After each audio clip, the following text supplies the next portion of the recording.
tech.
Russell and is part of the construction technology program at Hoover High School.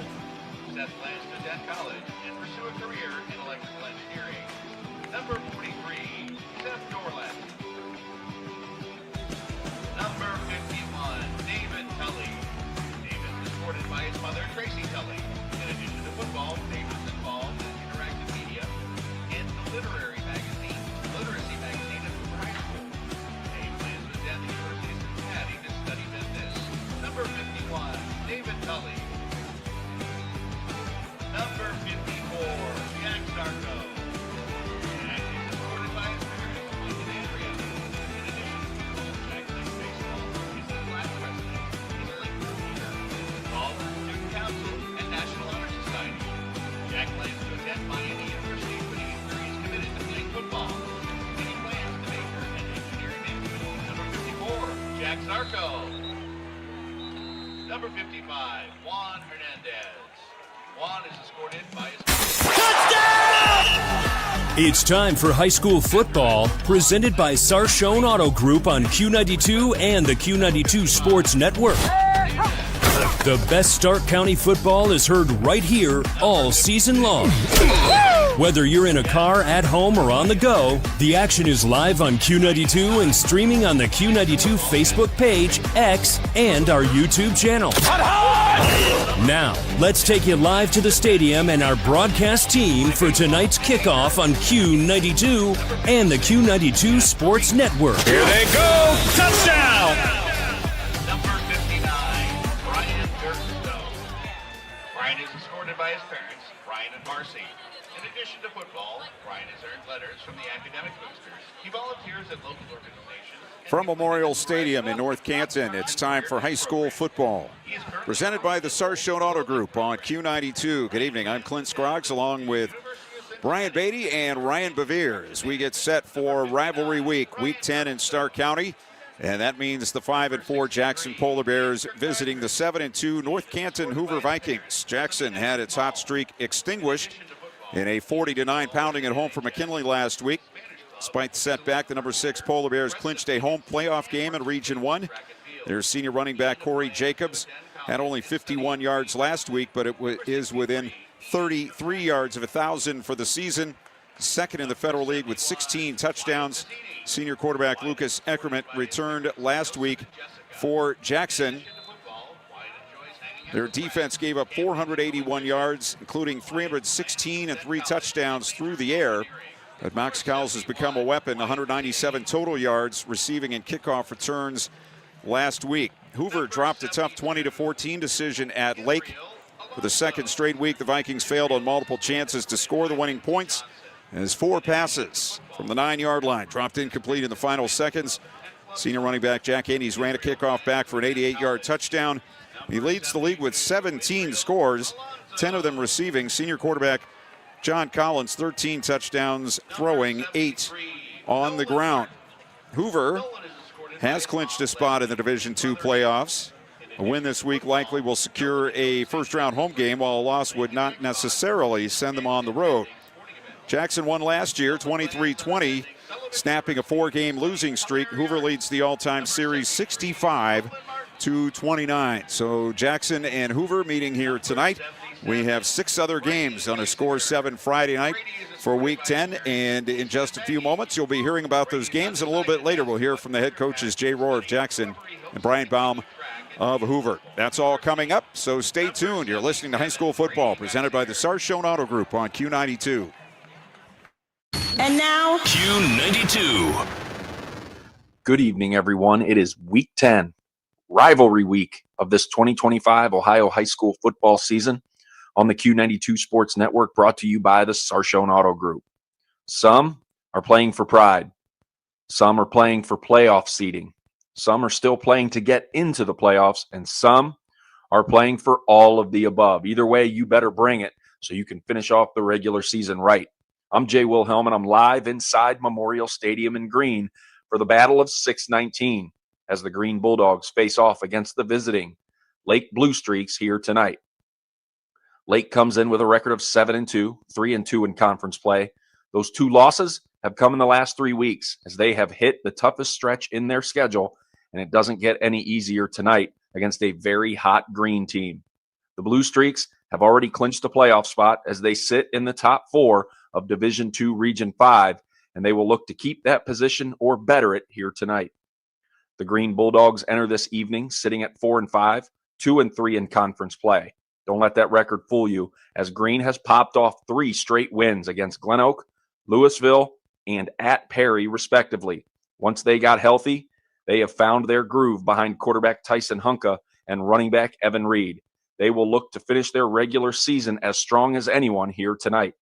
Join myself and my broadcast partner, Mike Voorhees, on Q92radiosports.com as kickoff is scheduled for 7 p.m.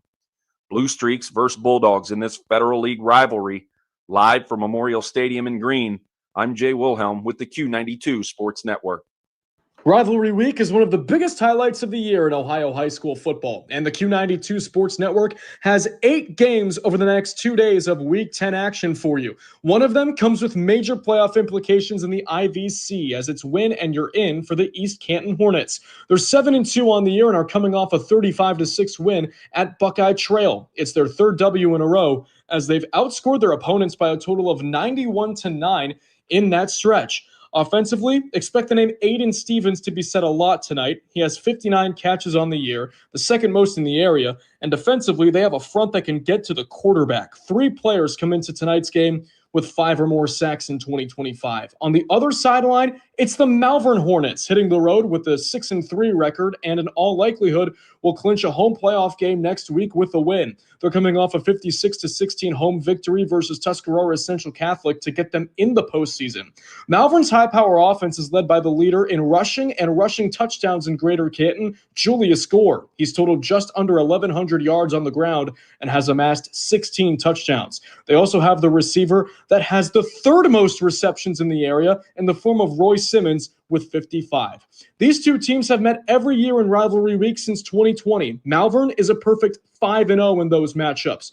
Who will bring the sting tonight? Find out at 7 o'clock right here on the Q92 Sports Network with Robert Coleman and I. From Obet Stadium in East Canton, Matt Corrali, the Q92 Sports Network. Northeast Ohio knows football, and Sarshone Auto Group knows Northeast Ohio. As an official partner of the Cleveland Browns, Sarshone Auto Group serves our community with the best selection and the best service. From Ford, Chevy, Chrysler, Dodge, Jeep, Ram, and more. From the toughest trucks to the SUVs that fit your family. Sarshone Auto Group, an official partner of the Cleveland Browns, and the place where Northeast Ohio comes to drive. Visit Sarshone.com. Welcome to Rivalry Week, live from Manchester High School, home of the Panthers. It's Week 10, the final week for the regular season. We have a massive crosstown rivalry with Northwest Indians taking on the Manchester Panthers in this Pac-7 showdown. The Northwest Indians come into Week 10 5-3 and 4-1 in the Pac-7, and with a Week 10 win, can win the Pac-7 title. They're sitting at 8th in their region for the OHSA computer ranking, securing a playoff spot for the 25 playoff season. The Indians lost in Week 9, 21-22 in overtime to a tough Fairless team. Running back Joey Medora leads this Northwest offense with 762 yards, 107 receiving yards, and 6 touchdowns. Also leading the team is Logan Allman at wide receiver with 387 receiving yards and 3 touchdowns. Braden Venables, the quarterback, has 901 passing yards, 6 touchdowns, but 9 interceptions. The Manchester Panthers are 6-3 and 3-2 in the Pac-7 and are currently sitting in 10th in the playoff rankings, trying to hold on to a playoff spot. Senior Tyler Pappas has been Manchester's signal caller all season with 1,360 yards and 18 touchdowns and only 6 interceptions. Aiden Mead leads the running backs with 832 yards on 102 carries and 7 touchdowns. Philip Parton has 434 yards and 5 touchdowns on 51 carries. And with a trio of receivers over 300 yards, Jake Livingston 382 yards, Noah Lane has 355 yards, and Malachi Cintron has 314 yards, are the leaders of this Manchester's balanced offense. The final week is set. Northwest and Manchester renew this Pac-7 rivalry. Join myself, Mike Dixon, and Ryan Rowland 7 p.m. kickoff on Q92 Sports Network. It's rivalry week, and few matchup carry more meaning than when the West Branch Warriors and the Salem Quakers get together, and this year it's happening live from Riley Stadium in Salem, Ohio. Both teams enter Week 10 already playoff bound in Division 4 Region 13, but there's still plenty on the line besides bragging rights. The Warriors are sitting at 8-1 and are looking to lock up a first-round bye and secure some home field advantage, while the Salem Quakers at 6-3 on the season have guaranteed themselves a playoff spot as well, but a win tonight could improve their playoff seeding and determine who they'll open up with in round 1. The Warriors haven't lost since Week 1. They've been on an absolute tear, led by senior quarterback Grady Hurst, who's thrown for over 2,000 yards this season, 22 touchdowns to only 2 interceptions. And of course, the senior wide receiver, Jeremiah Thomas, with his 51 catches, almost 800 yards and 9 touchdown receptions. And he's also rushed for about 300 yards and 10 touchdowns.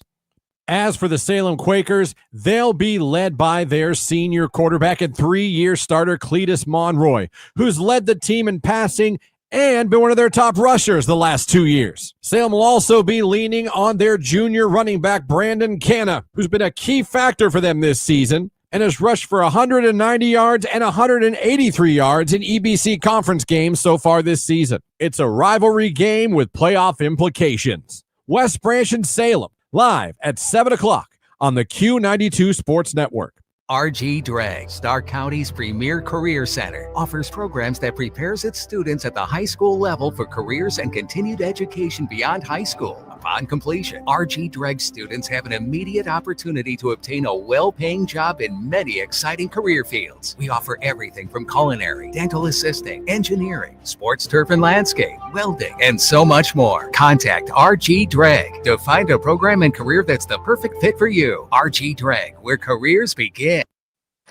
Well, tonight here at Marlington, it is rivalry weekend between the Alliance Aviators and the Marlington Dukes. The Dukes come in with a record of 3-6 out of playoff contention, but they have fought hard all season long for head coach Joe Cardinal. They've had a rash of injuries. Cam Evidence out with a broken arm almost the last month and some other key pieces along the way, but their young freshman quarterback has had a pretty nice year. The sky's the limit for the young fella, and he'll be getting better and better each and every night he goes out to play. Meanwhile, the Alliance Aviators, what a year they've had, 7-2, a tremendous group of seniors. You know the names, J.R. Jackson, Tajay Nicholson, Ravon Hawkins, Johnny Belts, Michael Williams, Cam Burton, Jaron Baird, Alex Hartman, just to name a few. Coach Goodman very proud of his young men, and they're getting ready for the postseason no matter what happens here tonight against Marlington. Now, speaking of that postseason, the Aviators in a little bit of a tricky spot here now. They are in 6th place with a record of 7-2. They are just in front of Geneva, and they are right behind Chagrin Falls Kenston. So a win tonight, they're in for sure. Maybe a bye. If they lose, they could fall as far as 12. And then they'd have to go on the road. But it's all about tonight. It's all about the rivalry. The Marlington Dukes hosting the Alliance Aviators. Join myself and Caleb Norick with the call tonight at 7 o'clock right here on AM 1310 WDPN. Welcome to the final week of the high school football regular season. Week 10, rivalry week. And we're at Fairless High School for the Pac-7 matchup between the Massillon-Tuslaw Mustangs and the Fairless Falcons as they clash for the coveted Blue Cup and a shot at the postseason. The Fairless Falcons, holding a 4-5 record, come in with momentum after snapping a 4-game skid with a dramatic 22-21 overtime victory against Northwest. Quarterback Mikey Retterbeck connected on a 20-yard touchdown pass and then ran in the game-winning 2-point conversion. The Falcons will look to carry that energy into tonight's matchup. Meanwhile, the Tuslaw Mustangs, with a 3-6 record, are hungry for revenge after a 14-10 loss to Fairless last season. Despite falling to Canton South last week, the Mustangs' running game, led by Nate Eberhard, has been a consistent force. Tuslaw has not won the Blue Cup against Fairless since 2018, and the Mustangs are trying to stop a Pac-7 losing streak that dates back to 2022. This rivalry has been incredibly close over the years, with Fairless holding a narrow series lead. But tonight, everything is on the line. The winner keeps their playoff hopes alive while the loser is eliminated. It's more than just a trophy. It's about extending the season. Don't miss the epic finale to the regular season tonight. Join me, Ryan Keller. Kickoff set 7 o'clock on the Q92 YouTube channel. It's Tuslaw versus Fairless for the Blue Cup.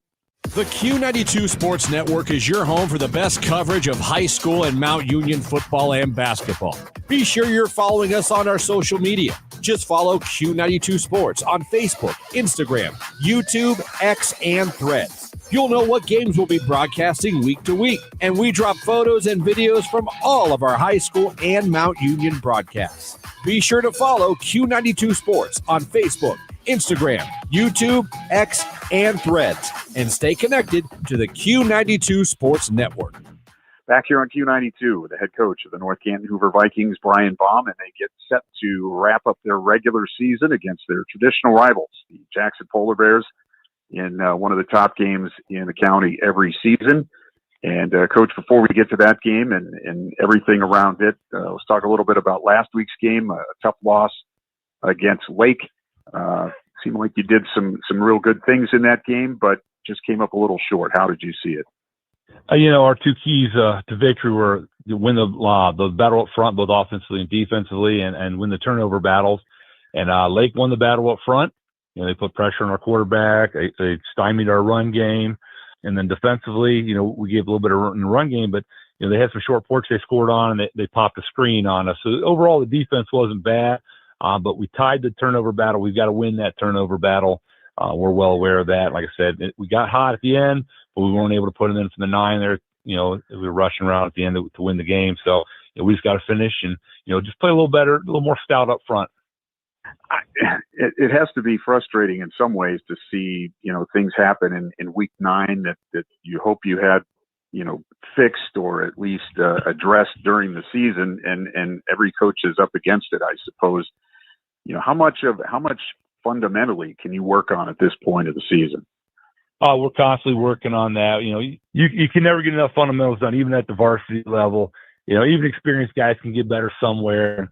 That was one of our talks. Let's get back to basics, working our double teams on the O-line, linebackers. Get back to your stance, your start. Because that's everything in football. You get a quick start. You have a chance on the O-lineman. So we're just working our fundamentals, make sure we're continuing to get better. Especially we get into the second season. We know we're in the playoffs. We want to make some noise in the playoffs. And it comes down to doing the fundamentals. Make sure you're sharp at all times. Rivalry week this week, and a lot that goes into that. Before we get to Jackson and everything coming up this week, I know that there are coaches, and you might or might not be one of these, that they have a rival at the end of the season, and they're kind of thinking about tinkering with things, maybe working on things all season long for that game. Are you that kind of coach or not? When we get to week 10, it's just all cards are on the table.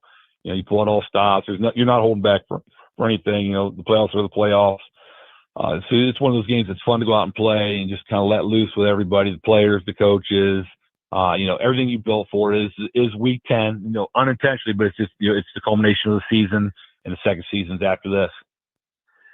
All right. Jackson comes in. They had a tough loss last week as well. So when you see them on film, what are some of the things that they do well, some of the things that you need to watch out for this week? I like their defensive line. They get after it as well. And after last week, that's a point of emphasis for us. Get better on the O-line.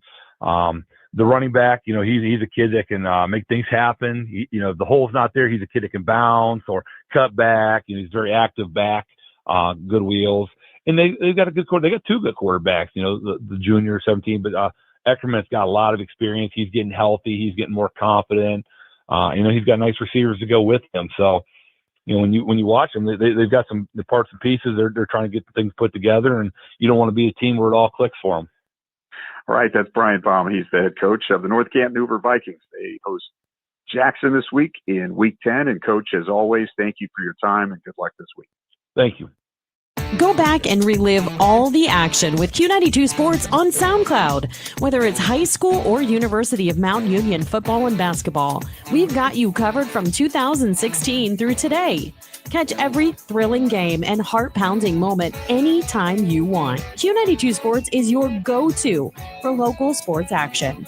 Find us on SoundCloud at Q92 Radio, and don't forget to stream all of our games live on Friday night at Q92Radiosports.com.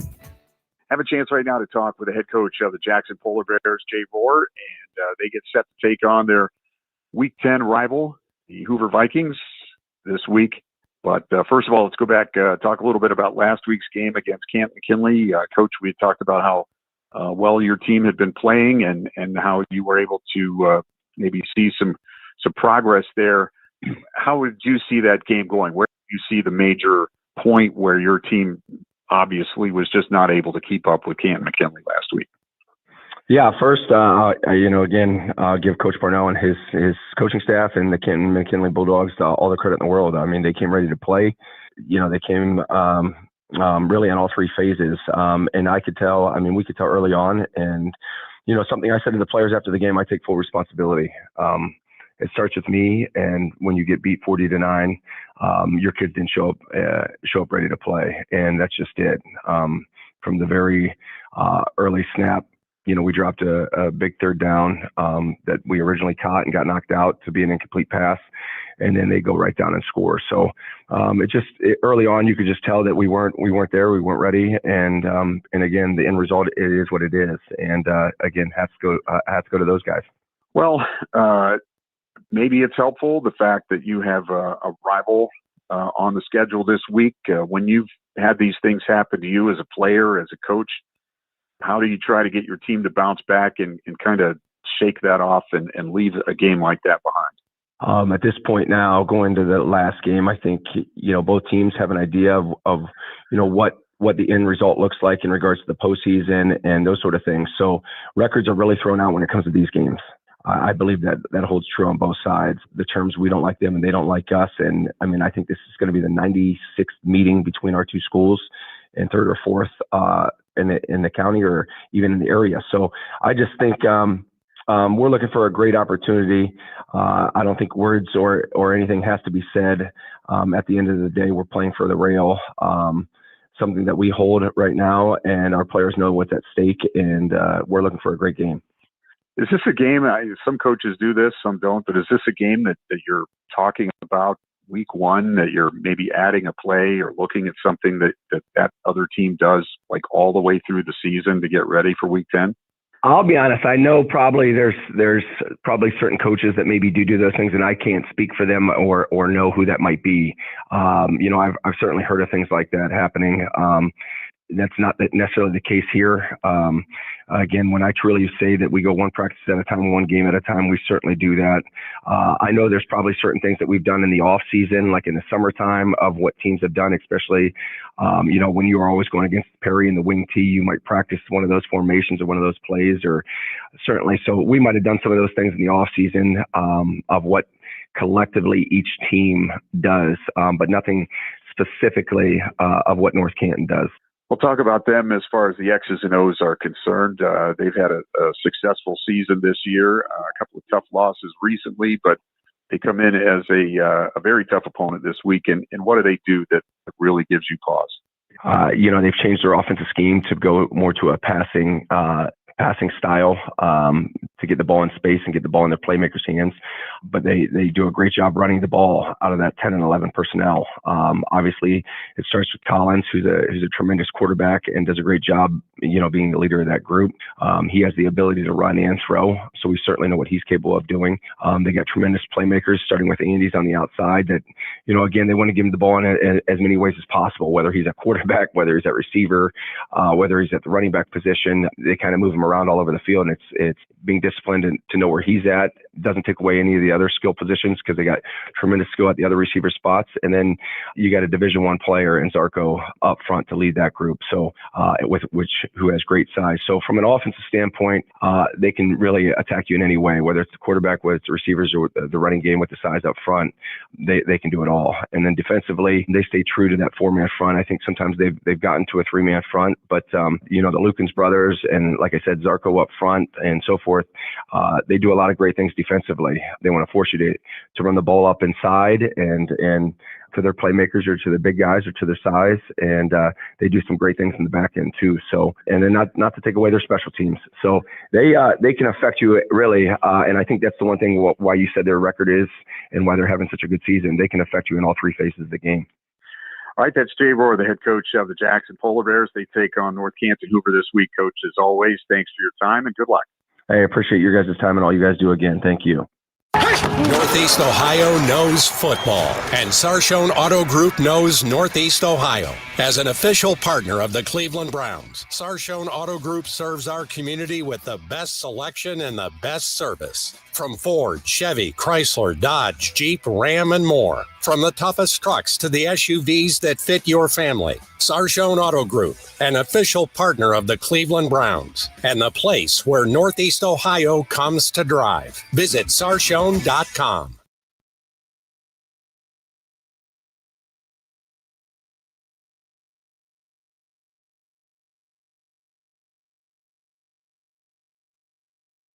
This Saturday afternoon at 2 p.m. on Q92 and the Q92 Sports Network, it's the biggest high school football game of the year.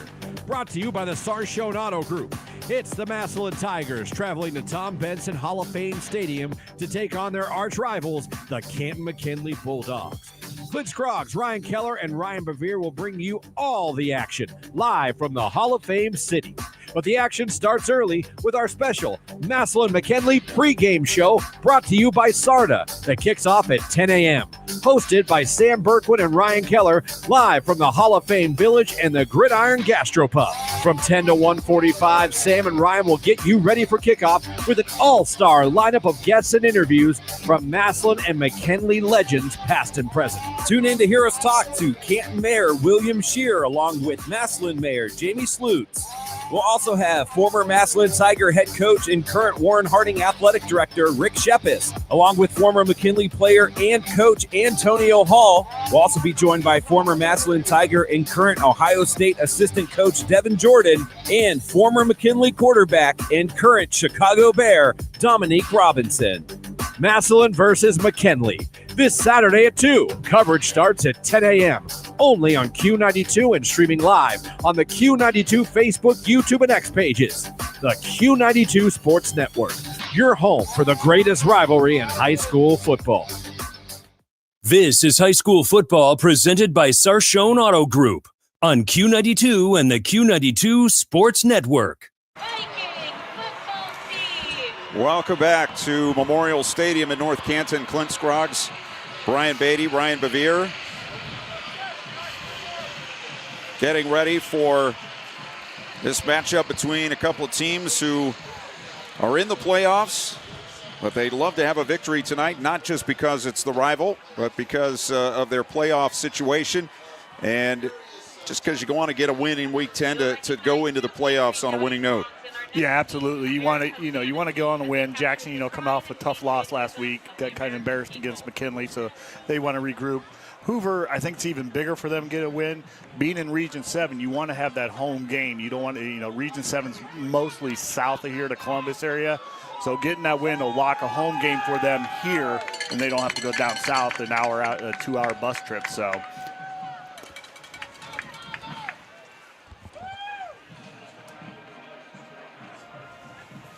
All right, the teams have come out on the field. They're getting ready and getting lined up for the national anthem. We have a fall-like night where with temperatures in the 40s tonight. No chance of precipitation, but a chill is in the air. The Jackson Polar Bears will be in the all-white tonight with the purple numbers and purple trim with the yellow helmets. And North Canton Hoover will be in the all-black with the traditional orange and white trim, the orange helmet with the black face mask. And I think the story tonight is the Jackson defense. Can they hold up against the Hoover offense and give their offense a chance to stay in this game? Yeah, they've given up a lot of points in their losses this year. So, all right, we'll send it down to the national anthem and join the North Canton Hoover marching band.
As you were saying. Yeah, sorry about that. Yeah, national anthem. But yeah, they need to really tighten it up defensively. You know, they've given a lot of points. I think tonight it's just not going to be who has the big plays. It's who has the most big plays. I think we're going to see there's a lot of playmakers out on the field. So, you know, they got to stop the big plays on both sides, you know, and get the big plays. But defense has been a struggle for them. Hoover's played well defensively and they've scored the points. So it should be a great ball game. Jackson will get the ball first. We'll expect to see Lucas Eckerman at quarterback tonight, the senior. 7 touchdowns, 5 interceptions. He's completing 57%. Had a rough night last week against Canton McKinley, as did most of his teammates. When he hands the ball off, Corey Jacobs most likely will get it. 967 yards in only 6 games as a starting running back. 6-yard average, 12 touchdowns. And Jacobs also has caught 17 passes this year for 4 touchdowns. Max Cowles had a huge kick return last week. He also had another good game receiving for the Polar Bears. Getting ready to kick off, Joey Reitinger for the Hoover Vikings. Back deep for Jackson. Rocco Norch and Max Cowles. The kickoff bumped on the ground, taking it to 10, out to the 15, to the 20, and Cowles will go down on the 22, 23-yard line. And that's where the Polar Bears will start. 1st and 10. Their center is Elijah Gordon. Their guards are Max Leach and Dominic Culp. And their tackles are Zach Mendel and Evan Beard. Keegan Stanley is the tight end. Lucas Eckerman, the senior quarterback. Corey Jacobs will be one running back. And we'll see receivers including Rocco Norch, Micah Regenball, Max Cowles, and maybe even Carter Moolman in the offense as a receiver. On 1st down, Jackson working from our right to our left. So we watch them from the visitors' side here at North Canton. On 1st down, it's Jacobs. Tries the left side, now has to bounce it outside, runs through a tackle, gets across the 35 and out near the 40-yard line. So about 17 there for Jacobs, who got about half of what he needed to get over the 1,000-yard mark. He came in needing 33 yards on the night to get 1,000. So Jackson on the 40 with the 1st and 10. They'll send Cowles out as a slot to the right, one to the near side, wing right, and there he goes again. Jacobs this time trying to go around right end, goes flying over a defender who trips him up at the 42. So both times they tried to go up the middle or off tackle and had to bounce it to the outside. Yeah, he's slippery. He's gonna bounce it anytime he can. You know, he has a lot of wiggle, is what they say, and you can see it. So he's not going to try to take it and just pound it the first try, and he tries to get outside. The first time he had success. Last time he left his feet a little too early there. Gino Szymanski split wide to the near side. Everybody else in tight. Now here comes a man in motion. And they'll give it up the middle. Jacobs 45-50 and into Hoover territory on the 47-yard line. So all on the ground here for the Jackson Polar Bears and taking it into Hoover territory. Ball on the 47-yard line.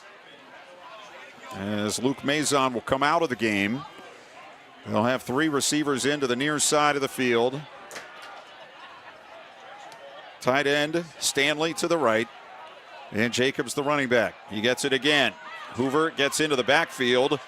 He's able to make a couple of guys miss. But Jacobs will go down on the 46-yard line. Pickup of 1 on the play. 2nd and 9. We're just underway from North Canton, Hoover, and Jackson. Yeah, I love watching Jacobs. He's fun. You know, he's not a running back.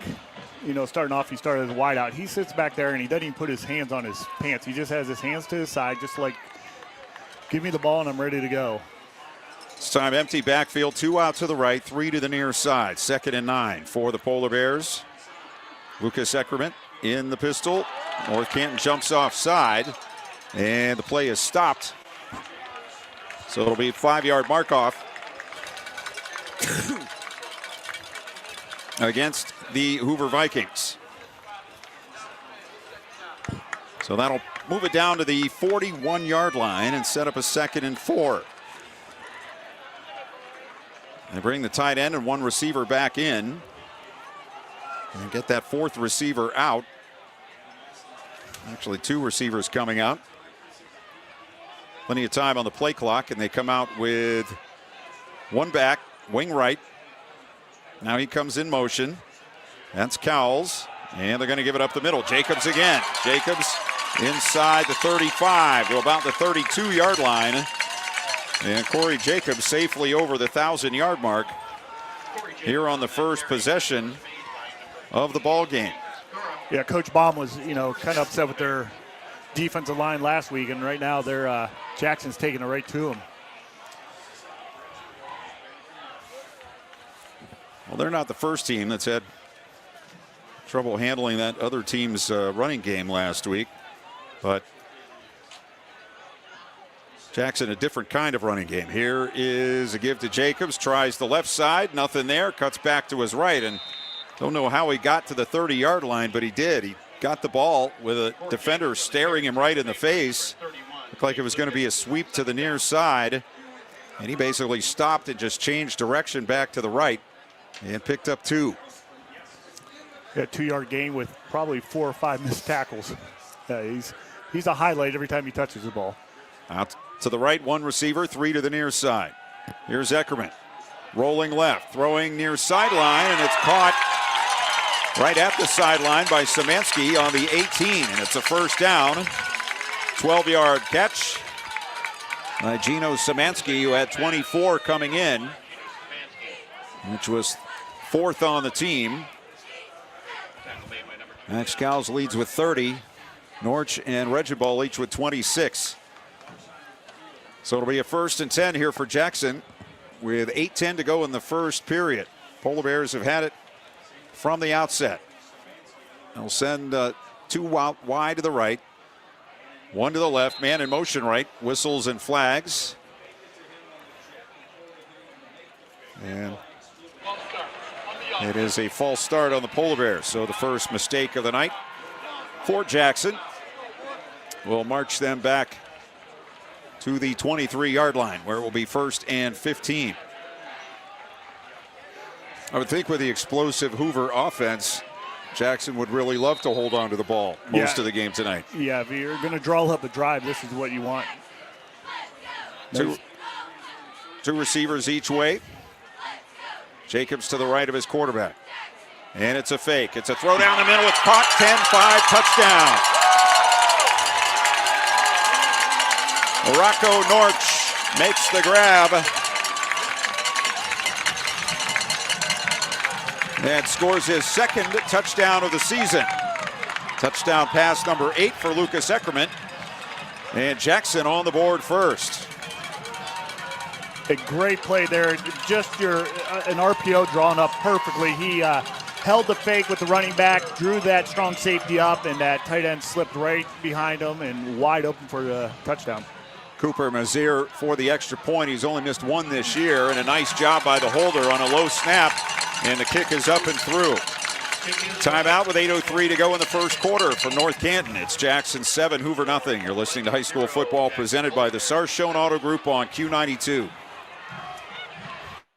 Peace of mind. It's one of the most important benefits that we can offer at Friends and Family Credit Union. Welcome to Family Secure Checking. It offers unrivaled security to protect your everyday finances and purchases, as well as comprehensive identity theft protection and reimbursement coverage, credit file monitoring, benefits for travel, shopping rewards, and cell phone protection that includes repair or replacement for up to 4 phones on your cell phone plan. It's time to bring a friend into the family.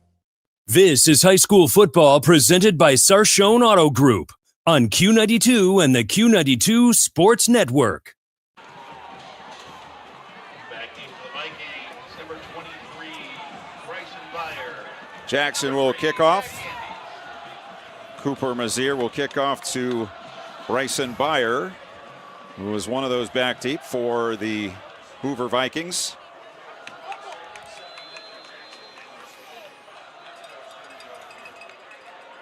Jack Andes is the other. They stay standing together, and then they split up just before the kick. And the kick will go to the far side of the field. Byer will take it right on the goal line. Takes it to the 5, to the 10, to the 15, and he dives out to around the 19-yard line, which is where he is brought down. And the Hoover Vikings will have the ball for the first time. Their center is Brian Girdlestone.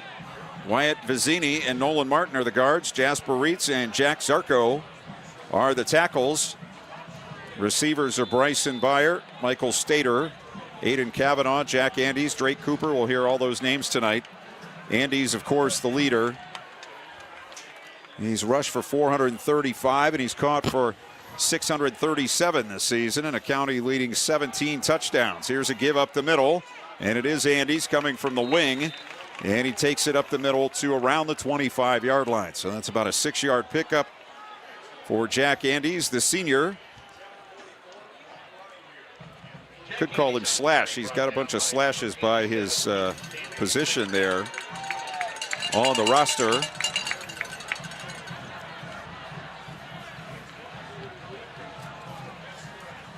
Back to throw. Screen out to the left side and out along the far sideline, close to the 35-yard line. And it will be a first down. And it's Drake Cooper who makes the catch for Hoover. Cooper with his 9th catch of the season. And Hoover with a first down. At the 35, they trail 7-0. And he's back into the backfield. They'll hand it to him up the middle. Bounces outside left. He's across the 40. Thrown down on the 45-yard line by Jackson Baker. But it is another Hoover first down. And see how quickly the Vikings can move the football. Yeah, they'll bring Andes in that motion where his feet are still going while the ball snapped. So he has a forward momentum almost going when the ball is snapped. Here is Collins running up the middle. John Collins, the quarterback, across the 50 and down to the Jackson 47-yard line. So he's going to pick up 8 on that play. Collins has run for 272 and 7 touchdowns this year. And they're right back to the line of scrimmage on a 2nd and 2. And Jackson jumps off sides. So that'll give Hoover a first down. This is why if you're Jackson, you want to hold on to the ball as long as you can when you're on offense. Yeah. Because Hoover can move it quickly. Exactly. You know, one of the things I try to pick up during a ball game is I've watched the last couple of plays. Hoover wideouts block. They get after. They're nasty when they're out there blocking. It's fun to watch. Snap back to Collins. Throw to the far side. Caught inside the 40, inside the 35. And again, it is Drake Cooper, the senior, taking it down to the 32. So the Vikings are making quick work of things right now. We have a whistle and a stoppage, but now clock running again. 6 minutes to go in the first quarter. 7-0 Jackson. Hoover, though, on the march. Here's Andes up the middle. Hit at the line. Bounces off. Falls forward to about the 28-yard line. So that's going to be about a 4-yard pickup for Jack Andes. 2nd and 6. West Branch getting a quick start against Salem, up 7-0 in that one. Empty backfield. Collins takes the snap, swings it near side to Andes. Blockers out in front, 25, 20, and out of bounds. They're going to put it on the 18-yard line, so that's 10 more. That was almost an isolation. I don't know if you watch these wideouts. I love watching these wideouts. 33, I don't got his name right now, just drove his guy completely behind, and Andy just ran behind him like it was an isolation outside. And another stoppage. Ball on the 18, so a trip into the RG Drake red zone for both teams here on their first possessions. 5.5 minutes to go in the first, and we are ready to go. Start the clock. Andes, slot left, now he comes back into the backfield. They hand him the ball again, nothing up the middle. Now he sweeps the end as a flag comes in from the official behind the defense in the middle of the field. Likely a holding. And it will be holding against the Hoover Vikings. So that'll back them up to the 28-yard line, where it will be 1st and 20.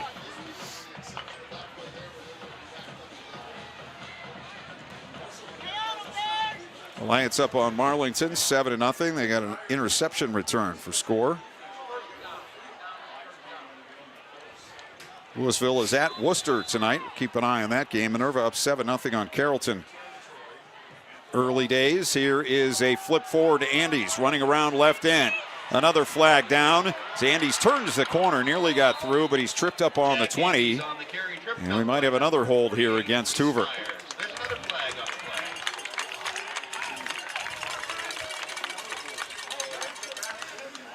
So that's going to back him up to the, let's see, they're going to mark it starting on the 27. So back to the, looks like 37-yard line.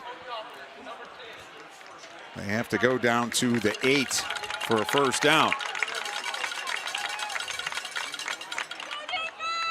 Glass half full, it's still first down for Hoover.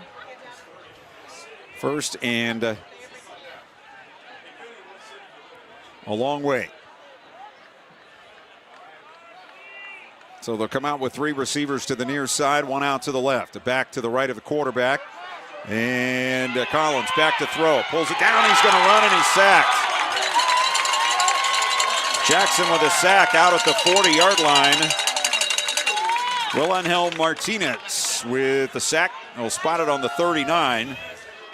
So 2nd and 31 here for the Hoover Vikings.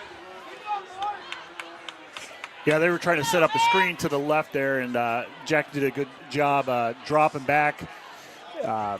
Collins did a good job just not throwing it and just tried to pick up what he could. But, yeah, Jackson did a great job defensively.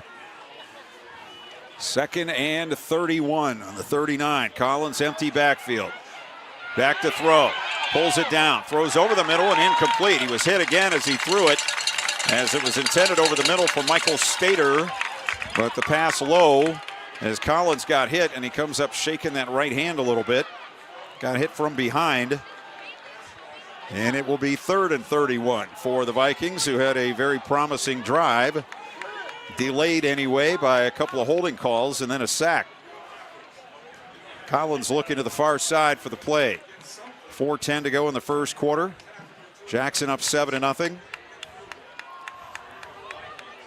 Trips near side, 1 out, make it 2 out to the left. Empty backfield for John Collins. Whistles and a timeout.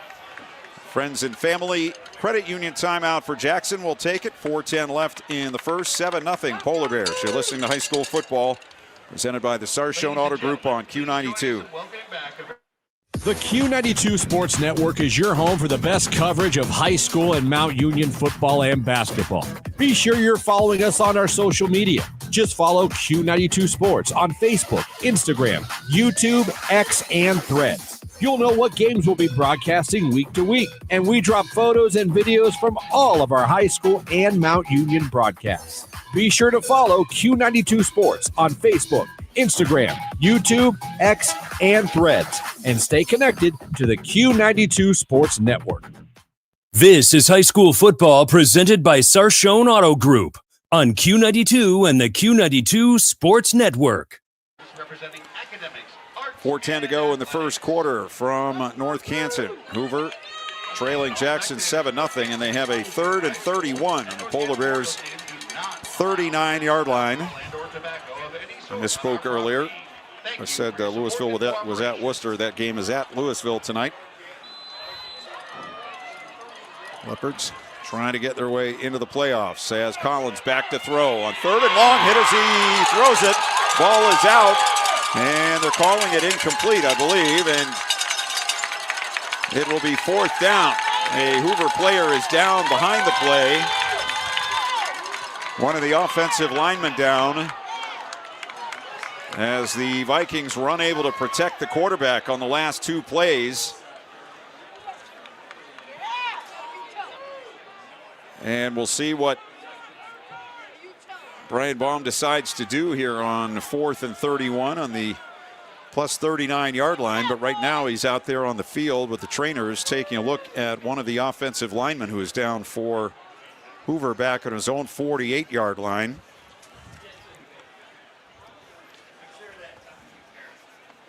Yeah, I wish we had a replay of that. I want to see what kind of stunt they ran. They had pressure immediately on Collins there. He didn't have a chance to get rid of that ball, and I think it was a good call. It was definitely incomplete. He had the arm going forward, but The Hoover sideliners want to thank everyone who's protested. 2 big penalties really put them in a bind on this drive. We encourage you to patronize the businesses that advertise the program. We also want to thank the students and parents from the Hoover High School girls basketball team. The Hoover player being helped to his feet, and that is Jasper Reitz, senior lineman, who is favoring the left leg, not putting a whole lot of weight on that left leg. In fact, not putting any weight on it as he's being helped to the sideline. Reitz going down. Folks, get that orange ticket out of your pockets. I will be reading the winning 50 Here in the first quarter of week 10.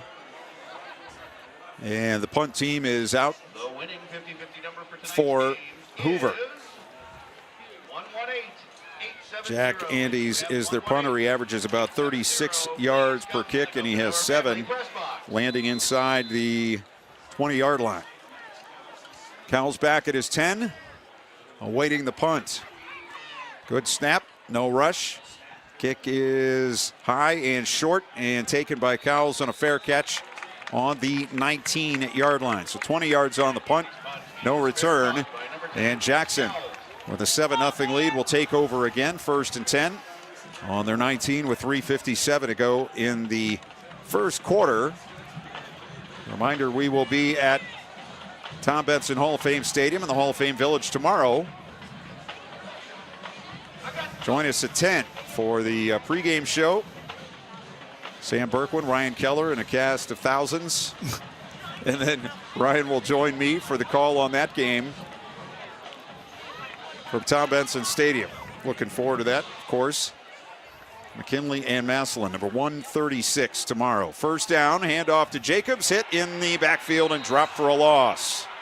Corey Jacobs tackled in the backfield by number 51. David Tully with the tackle for loss, back on the 10. They lost 9 yards on that play. So it'll be now 2nd and 19 for Jackson. Kind of in the same boat Hoover was in, except they're deep in their own territory here. Cal's going to come out of the game.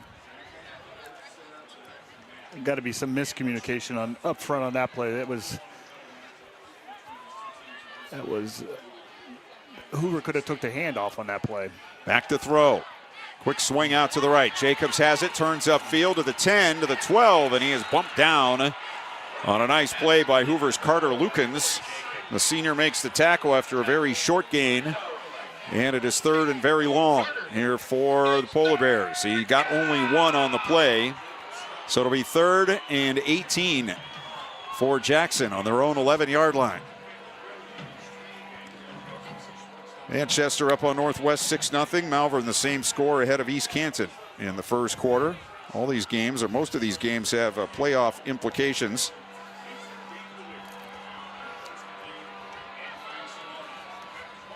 Lucas Eckerman in the backfield, takes the snap, quarterback draw, across the 20 and out to the 25-yard line, and he has a first down. Eckerman just running right up the middle. They'll spot him on the 26. And that will be a Jackson first down. So the Polar Bears will line up on first down with trips to the near side and one out to the right. Jacobs to the left of his quarterback. Eckerman rolling near side, still looking, man wide open, and it's intercepted. Back at the 40-yard line to the far side, 35, and down at the 33-yard line goes Nathan Sikora.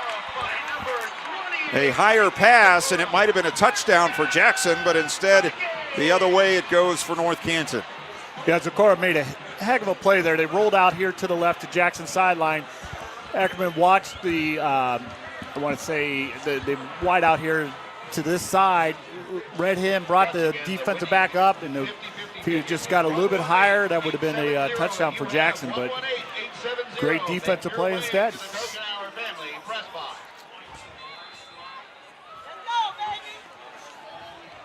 So Sikora with the interception, which is his first of the season, and Hoover back in business on the Jackson 33-yard line. 1st and 10, empty backfield. Wing left, 3 receivers near side.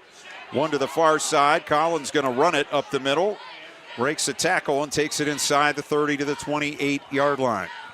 So he gets about 5 on the play. He got hit low early on that run, but just brushed it off and kept going. Minute 40 to go in the first quarter. Hoover down 7-0 on the Jackson 28. Again, empty backfield, and again, Jackson jumps off sides. That's a way for Hoover to slow down this blitz that Jackson showing these stunts. That'll slow him down. The last pass attempts, they've had a lot of pressure on Collins. So one way you slow him down is going on different counts. And the penalty will give Hoover a first down on the Jackson 23-yard line. Again, they bring trips to the near side. They have a wing near side and 1 split out to the left. That's Andes, and now he comes in motion near side. Collins fakes the sweep to him and tries to run left, and he's not going anywhere. Nowhere to go but down for the quarterback. Back on the 24. And gang tackling for the Polar Bears. Reese Myers, one of those in on the stop for Jackson. As we're under a minute to go in the first period.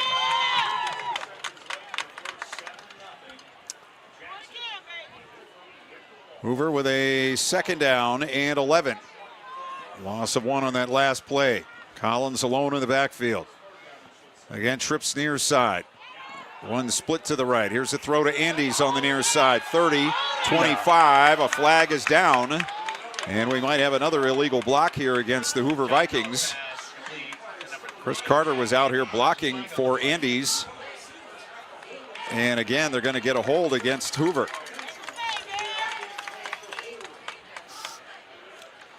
So that's 3 holding calls against Hoover inside the Jackson 30 here in the first period. 28 seconds on the game clock. So they'll have to run another play before the end of the quarter. It is this time 3 going out to the left side, 1 to the near side, no, 2 to the near side. 5 wide on the play for Hoover on 2nd and 21. Collins back, looking, going to throw it deep near side of the end zone, just overthrown and incomplete, intended for Elijah Freisen. He had a little bit of room, but the pass was just overthrown. And it will be Third and long. Closest man in coverage, Alex Height for the Polar Bears. Hoover now with a 3rd and 21 in the Jackson 34 with 7 seconds left in the first period. Trips out to the left. 2 to the near side. Bryson and Stater. The right side of the offense. Collins quickly back, looks right, throws the screen to the left, and weaving his way through traffic is Bryson Byer. He's going to go down on the 29, and that will be the end of the first period. It will be 4th and 16 for Hoover on the Jackson 29 when we come back after one period. It's the Polar Bears 7, Hoover Vikings nothing. You're listening to High School Football presented by the Sarshone Auto Group on Q92. Northeast Ohio knows football, and Sarshone Auto Group knows Northeast Ohio. As an official partner of the Cleveland Browns, Sarshone Auto Group serves our community with the best selection and the best service. From Ford, Chevy, Chrysler, Dodge, Jeep, Ram, and more. From the toughest trucks to the SUVs that fit your family. Sarshone Auto Group, an official partner of the Cleveland Browns, and the place where Northeast Ohio comes to drive. Visit sarshone.com.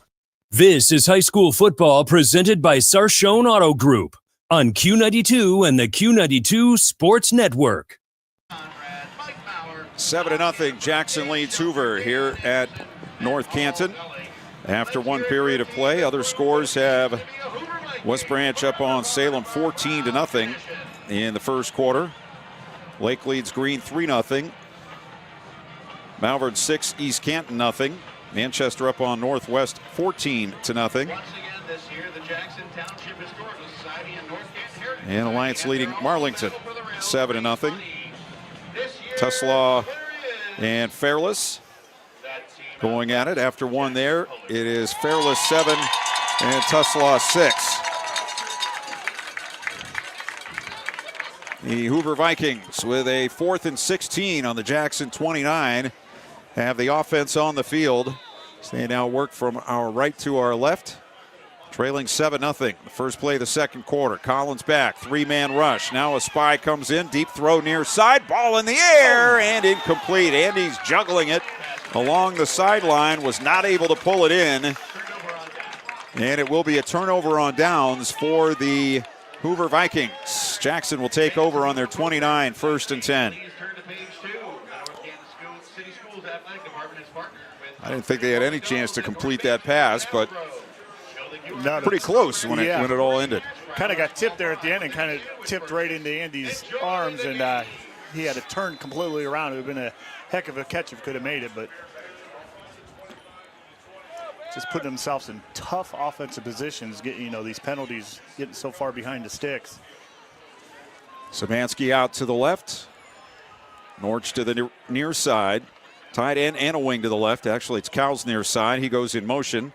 And they'll run it up the middle, and nothing there at all for Corey Jacobs. He's going to lose a yard back to the 28-yard line.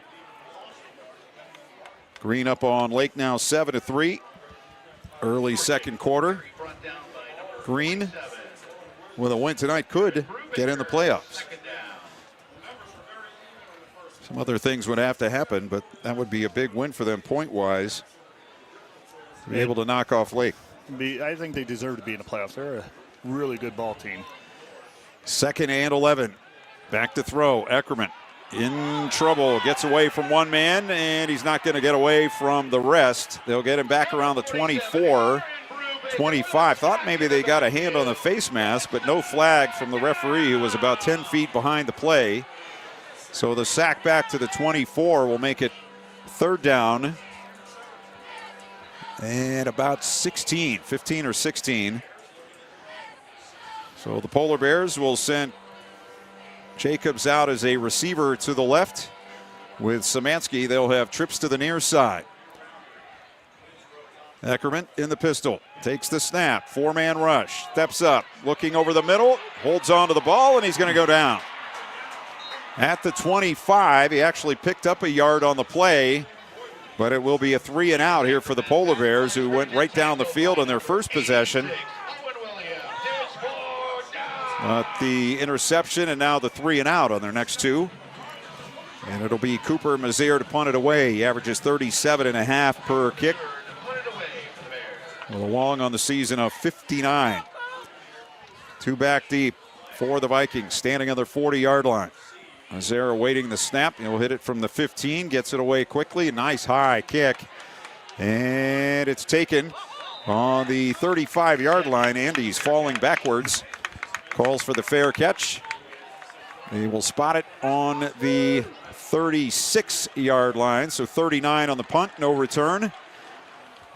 And Hoover back with it. 1st and 10. They trail 7-0. 9:53 to go in the first half. See what Hoover does here. You need a mistake-free drive and get some points on the board. They've thrown it deep downfield a couple of times in their last possession. See if they try to get something downfield. A 64-yard play. You don't need to worry about holding calls the rest of the way down the field. Here's Collins taking the snap. And up the middle he goes. That's Andy's actually, who took the snap and ran straight up the middle and got to the 38-yard line. So a pickup of a couple on the play. 2nd and 8.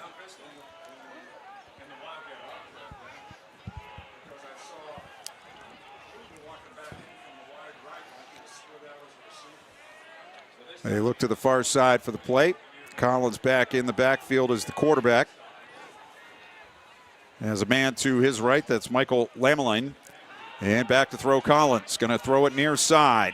A stretching attempt and a catch right along the sideline. A very nice catch by Drake Cooper.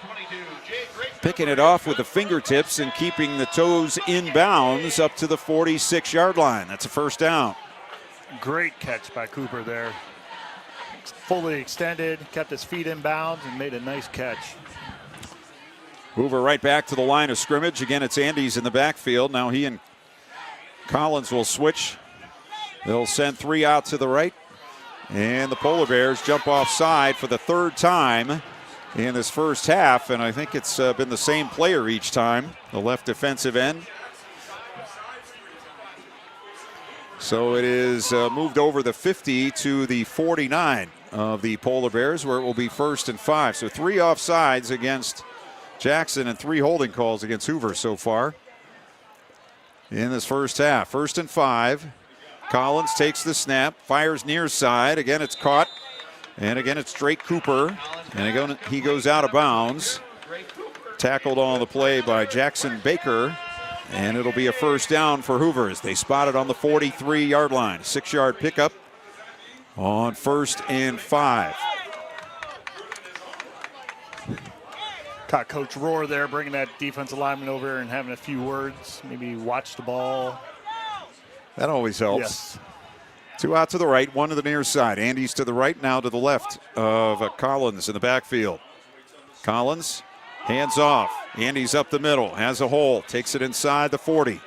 And down around the 37-yard line. So a pickup of about 6 on the play as we move to 8 minutes to go in the first half. 7-0 Jackson. They scored in their first possession, and we've not had any points since then.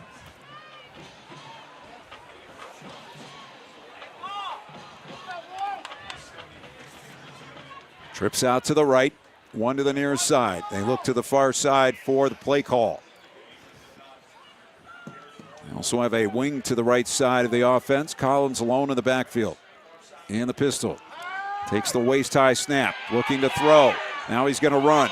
He's to the 36-yard line where he's pulled down in space on a nice play by Keegan Stanley. Stanley, one of the top tacklers for the Polar Bears. And he brings down the quarterback on the 36, setting up a 3rd down and 3 for Hoover. It's time they go with 2 out to the right, 1 to the near side, a wing right, and 1 in the backfield. It's Andy's. He gets the handoff up the middle. He's going to be close to the first down at about the 32-yard line. And they are going to move the chains. Andy's with a run right up the middle. So they've had some success going straight at Jackson. And general success all the way offensively for Hoover. They just have not been able to avoid the holding penalties when they've gotten in close. Collins. And his offense, again, will look to the far side of the field for the play to be signaled in. Empty backfield. Collins takes the snap, runs straight ahead, and goes inside the 30 to the 27-yard line. So a nice 5-yard pickup on first down for the Vikings, running straight at Jackson. And again in scoring territory where they've been 3 times tonight. They have yet to convert. Drake Cooper going out to the far side of the field. Don't know if he was shaken up or not, but he's out of the game. Now they have Chris Carter split near side, trips out to the right.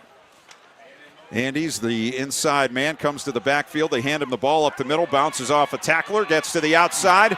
Now he's got some space. No. He's to the 25, 20, 10, 5, touchdown, but it's coming back.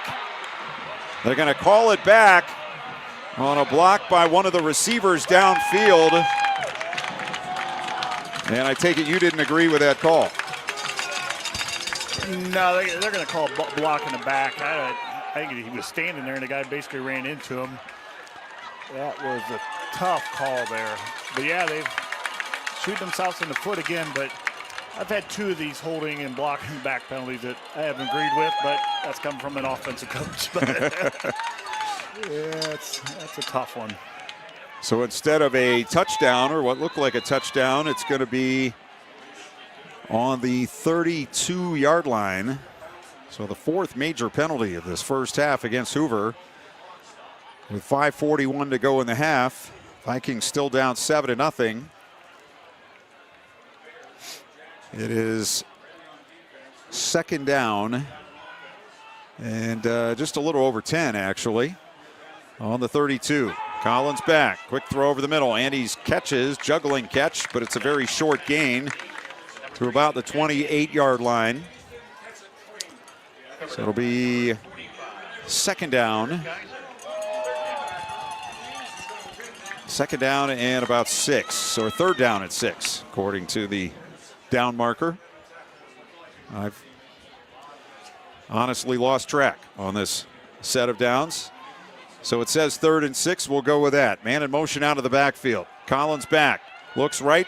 Now looks middle. Being rushed. And he's down. Back at the 31-yard line. And that was Reese Myers on the sack. Out at the 31. So 4th down and 9 here for Hoover on the Jackson 31. They're going to go for it. Collins with Lameling to his right. 3 receivers right, 1 to the near side. They look to the far side for the play. 8 on the play clock, still looking. Now they're getting set up. 3, 2, 1 on the play clock. They get it snapped. Collins back, steps up, looks downfield, wants to run, and he's going to go down on the 28-yard line. Keegan Stanley, one of those in on the stop for the Polar Bears. And again, Hoover is turned away.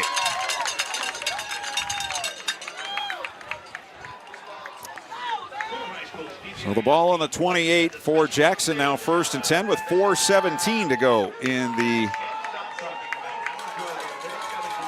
first half of play. Szymanski and Norch will go out to the left side of the offense along with Cowles. 3 over there, 1 to the near side,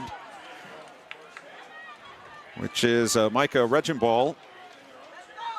Jacobs in the backfield with his quarterback, and it's a keeper. Eckerman up the middle, 40, 45, and thrown out of bounds up around midfield. They will spot him on the 48-yard line. That's a 20-yard pickup for Lucas Eckerman. He faked it to Jacobs and kept it himself. And picked up big yardage. Jackson out near midfield. 4 minutes left in the first half. Polar Bears up 7-0. Trips to the left. Tight end to the right, 1 back. And it is Jacobs trying to run left, looking for a seam. And the Vikings have that one bottled up. A gain to the 49, a 1-yard pickup for Corey Jacobs. Yeah, Hoover's done a lot better job since the first drive, kind of containing Jacobs. That's why you might see Eckerman run the ball a little bit more. They may find that counter with Eckerman running. So 2nd and 9. Polar Bears taking their time. 3:20 left in the half. 13 on the play clock. As they come to the line with 2 to the near side and a wing near side and the tight end. Everybody to the right. It is a handoff up the middle. Jacobs gets 1 more yard to the 50. And that will be it. And it'll set up a 3rd down and long. Tackle on the play by Carter Lukens for the Hoover Vikings. Ball right on the 50-yard line. 3rd and 8 for Jackson. Tesla 13, Fairless 6. Lake 10, Green 7. And Jackson leads here 7-0. 3rd and 8 on the 50-yard line. Eckerman back to throw. Sets up, looking left, now throws it out to the left. Jacobs, it's a lateral. Jacobs makes 1 man miss, but he's tackled into the far sideline. And they will mark him at about the 48-yard line. So it'll be 4th down and about 6 for Jackson on the Hoover 48, and the punt team out immediately for the Polar Bears.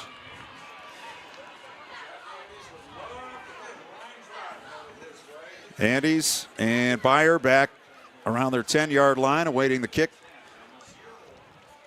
by Cooper Mazier. Szymanski is personal protector.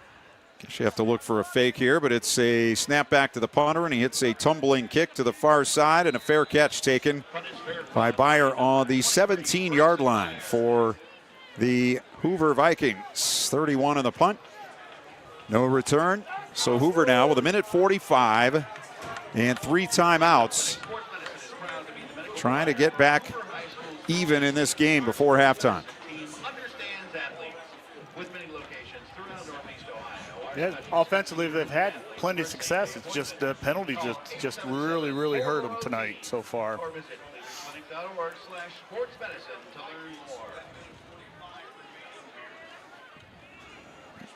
Malvern up on East Canton 6-0. Sandy Valley 7, Tusky Valley nothing. Carrollton 14, Minerva 7. Lake now up on Green 17-7, and Canton South leading West Holmes 21-14 on first down. A running play for Hoover. It's Andes, and he breaks it back out to the right side. Crosses the far sideline at the 27, and it will be a first down. So they pick up 10 on the running play and stop the clock with 1:39 left in the half. Ball on the 27-yard line. Trips near side for Hoover. 1 out to the right. Empty backfield. 2 out to the right, actually. Collins looks, throws short, far side. Andes with a bobbling catch, and he goes out of bounds again at the 32-yard line. So a 4-yard pickup. And the clock stopped at 1:33. Halftime, we'll have news. We'll have scores of other games. We'll have our scout team players of the week. And we'll tell you about the rest of what's going on this weekend here on the Q92 Sports Network. Collins alone in the backfield. 5 wide on 2nd and 6. Back to throw. Rush coming up the middle. Flag goes down as Collins still running around, and now he's caught from behind on the 33-yard line. Brought down by Will Angel Martinez, but that is definitely a holding call against the Vikings. Yeah, that one, that was a tackle, a good tackle on that one. They're very athletic up front. They're not big giants up front up for, Jackson, so they're very athletic, and they're really stunting, bringing some different looks, and they're just getting by the offensive line, and that time he just had to hold on to him just to have a chance. Well, that'll back him up to the 22. They need to go to the 38 for a first down. So 2nd and 16, 1:20, clock running. 5 wide again for Hoover. Collins looks left, throws right. Bubble screen. Andes up the sideline, 30, 35, and out to the 36-yard line. That'll stop the clock on the out of bounds. And a couple of yards short of the first down with 1:11. 3rd down and 2. Here comes Lemelin back in the game. He'll line up to the left of his quarterback. Andy's to the right, so 2 backs for the first time, 3 receivers, and they'll run it up the middle. Andy's sees nothing up the middle and takes it out to the right and has first down yardage and gets all the way out across the 45 to the 46 and again goes out of bounds to stop the clock with 1:03. Yeah, he likes that little bounce. He's pushing it right up like a power play, then he bounces outside. He's had a lot of success now and a very smart individual getting out of bounds. 2 out to the right and 3 to the near side on 1st and 10. John Collins, the senior quarterback, back to throw, steps up, now being rushed, and he's going to go down on the 49-yard line. That's going to be a 3-yard pickup. Jack Zarko for Hoover asking the official how it is his helmet is laying on the turf, and no flag came out, and Brian Baum from the far side is very animated about that. So Zarko has to go out of the game because he lost his helmet. So their best lineman is not in. Let's see. He's going to call a timeout. I think he wants to regroup himself and just kind of, yeah, there's a Friends and Family Credit Union timeout here for Hoover with 42 seconds to go in the first half. Hoover trailing 7-0. And they will have a 2nd down and about 7 on their 49-yard line. They have 2 timeouts remaining. And what's been a very frustrating first half has to be for the Vikings. They've moved the ball very consistently between their 20 and the Jackson 20. But 4 huge penalties have really short-circuited whatever they might have been able to do. And it will be a big 2nd down play when we come back. Go back and relive all the action with Q92 Sports on SoundCloud. Whether it's high school or University of Mount Union football and basketball, we've got you covered from 2016 through today. Catch every thrilling game and heart-pounding moment anytime you want. Q92 Sports is your go-to for local sports action. Find us. So Hoover with the 2nd and 7 from their 49-yard line. 42 seconds left in the first half. They trail 7-0. They go with trips out to the right, 2 to the near side. And Collins alone in the backfield. Takes the snap, back to throw, steps up, throws over the middle, incomplete. Diving attempt by Michael Stater down around the 42-yard line. But again, Collins not able to get it to that first man downfield. He has to wait, and the Jackson pass rush has been there all night. 3rd and 7 with 36 seconds to go. Yeah, the only thing that slowed their pass rush down is really going on 2 and having them jump off sides. So they have no answer for this rush right now. It's time they go with 4 wide and 1 in the backfield. As a blocker, it's Collins throwing down the middle, caught by Andes on the 35-yard line. It's a 1st down.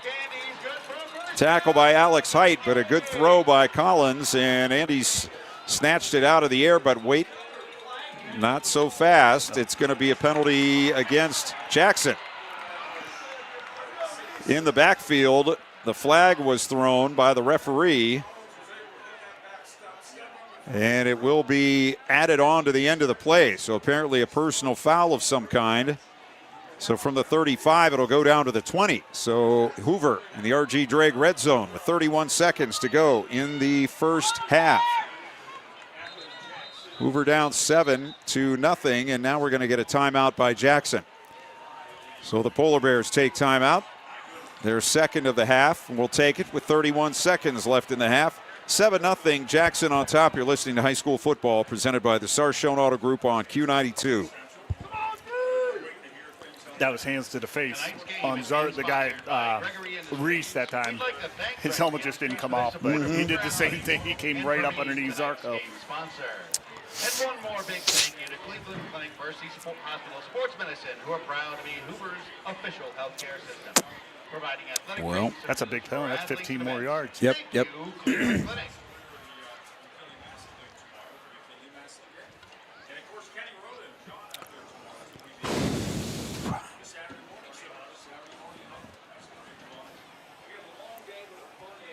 Yeah, how about Tuslaw win and they're in? Done a good job. 31 seconds to go in the first half. Hoover trailing 7-0. Will have a 1st and 10 on the Jackson 20-yard line. And they'll go again with the 4 wide, 2 each way and 1 in the backfield. Lemelin now flexes out to the right. Collins back, fakes to the right, pulls it down. Now throwing far side for Lemelin, who's got it inside the 15 to the 10. He's into the 5-yard line. 1st and goal for the Hoover Vikings. And a timeout for Hoover with 20 seconds to go in the first half. The time Collins had a chance to look at that receiver, look somewhere else, and then look back to him to make the throw. Yeah, he almost blends into the sideline. It's kind of hard to see him. I mean, it's a little bit easier down here, but even from here, I really didn't see him at first. Yeah, he looked off about 4 or 5 other wideouts, and he finally went to the release. So 20 seconds to go. Hoover with the ball right on the 5-yard line. They have 1 timeout remaining. And looking to get even in this game. Jackson scored on their first possession. But the Polar Bears offensively have not done a lot since then. Hoover has dominated yardage-wise, time of possession-wise, but they've also had some major penalties that have stopped them from getting a chance to score. And the team's huddled around their coaches, getting ready to come out for a 1st and goal play from Hoover at the Jackson 5. And that might be something Coach Rohr saw in films. You know, they're very aggressive. Like I said earlier, they're wideouts blocking, you know, and you get to talk to the officials before the game. You might just put something in their ears, you know, watch the holds with the wideouts. So they definitely have. 1st and goal on the 5. 2 out to the right, wing to the left, and it's a snap back, and the quarterback runs up the middle to the 3, to the 2, to the 1. And now it just turns into a rugby scrum. And at the 1-yard line, Hoover will take their last time out with 11 seconds to go. It's kind of a modified tush push there where the runner goes up in there, gets stopped, and then everybody else comes in behind and tries to push. But Jackson pushed back just enough to keep him out of the end zone. They'll be on the 1 with 11 seconds left in the half. Ooh, they got it marked at the 2. Actually, they put it back at the 2, yeah. That's a tough spot. You should at least blew the whistle, and there should be a little bit more time if you stop for them. That's interesting. Yeah, so risky to run it here. Yeah. You would not probably get another playoff if you run it and don't make it. So do you throw? Do you try to run to the outside? Do you? Don't know. Yeah, they have it. I mean, a good 2 yards. So 7-0 Jackson right before halftime, and Hoover with a 2nd and goal on the 2-yard line.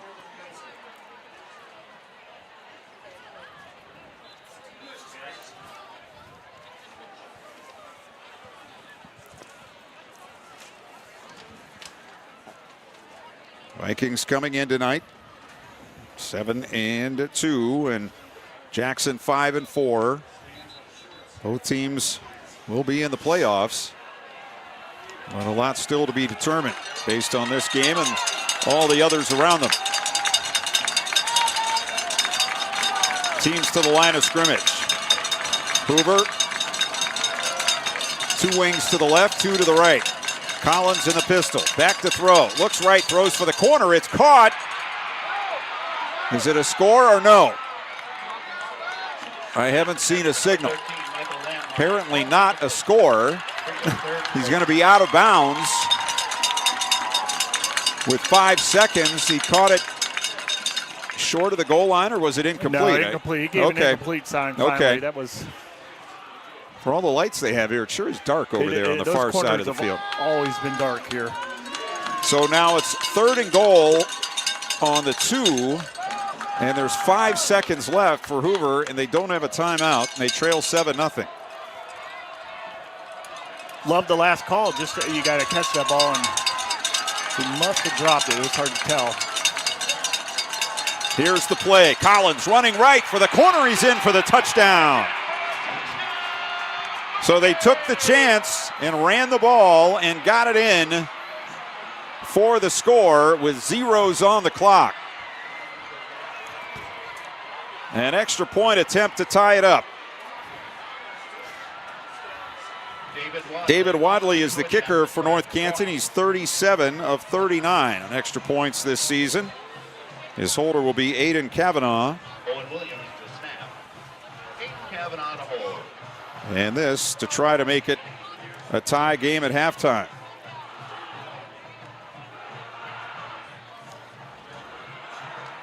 Good snap, good hold. Kick is blocked. It is blocked, and that's how we go into halftime. It was Max Cowles coming off the edge to block that extra point and send Jackson into the locker room with a 7-6 lead at the break here at Memorial Stadium in North Canton.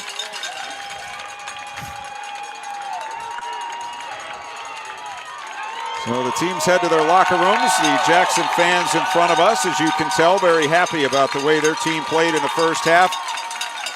Hoover Vikings headed off to the far side. So we'll send it back to the studios of Q92, where you will hear news. We'll have scores of other games. We'll have our scout team players of the week and more from North Canton, where it's halftime. The Jackson Polar Bears leading the Hoover Vikings 7-6. You're listening to High School Football presented by the Sarshone Auto Group on Q92.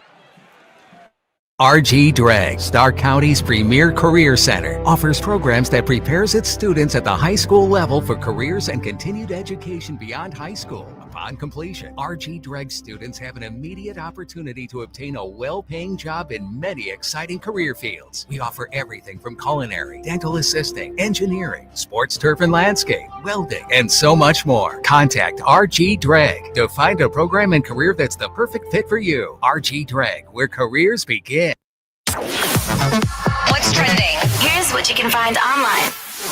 Q92radiosports.com is the official website of the Q92 Sports Network. It's also your home for all of our high school and University of Mount Union football and basketball games. It's where you can stream games live. Go to our SoundCloud page to relive games from the past. You can check out our upcoming broadcast schedule, get scores from around the area, and find your local sports news. It's all just a click away at Q92radiosports.com.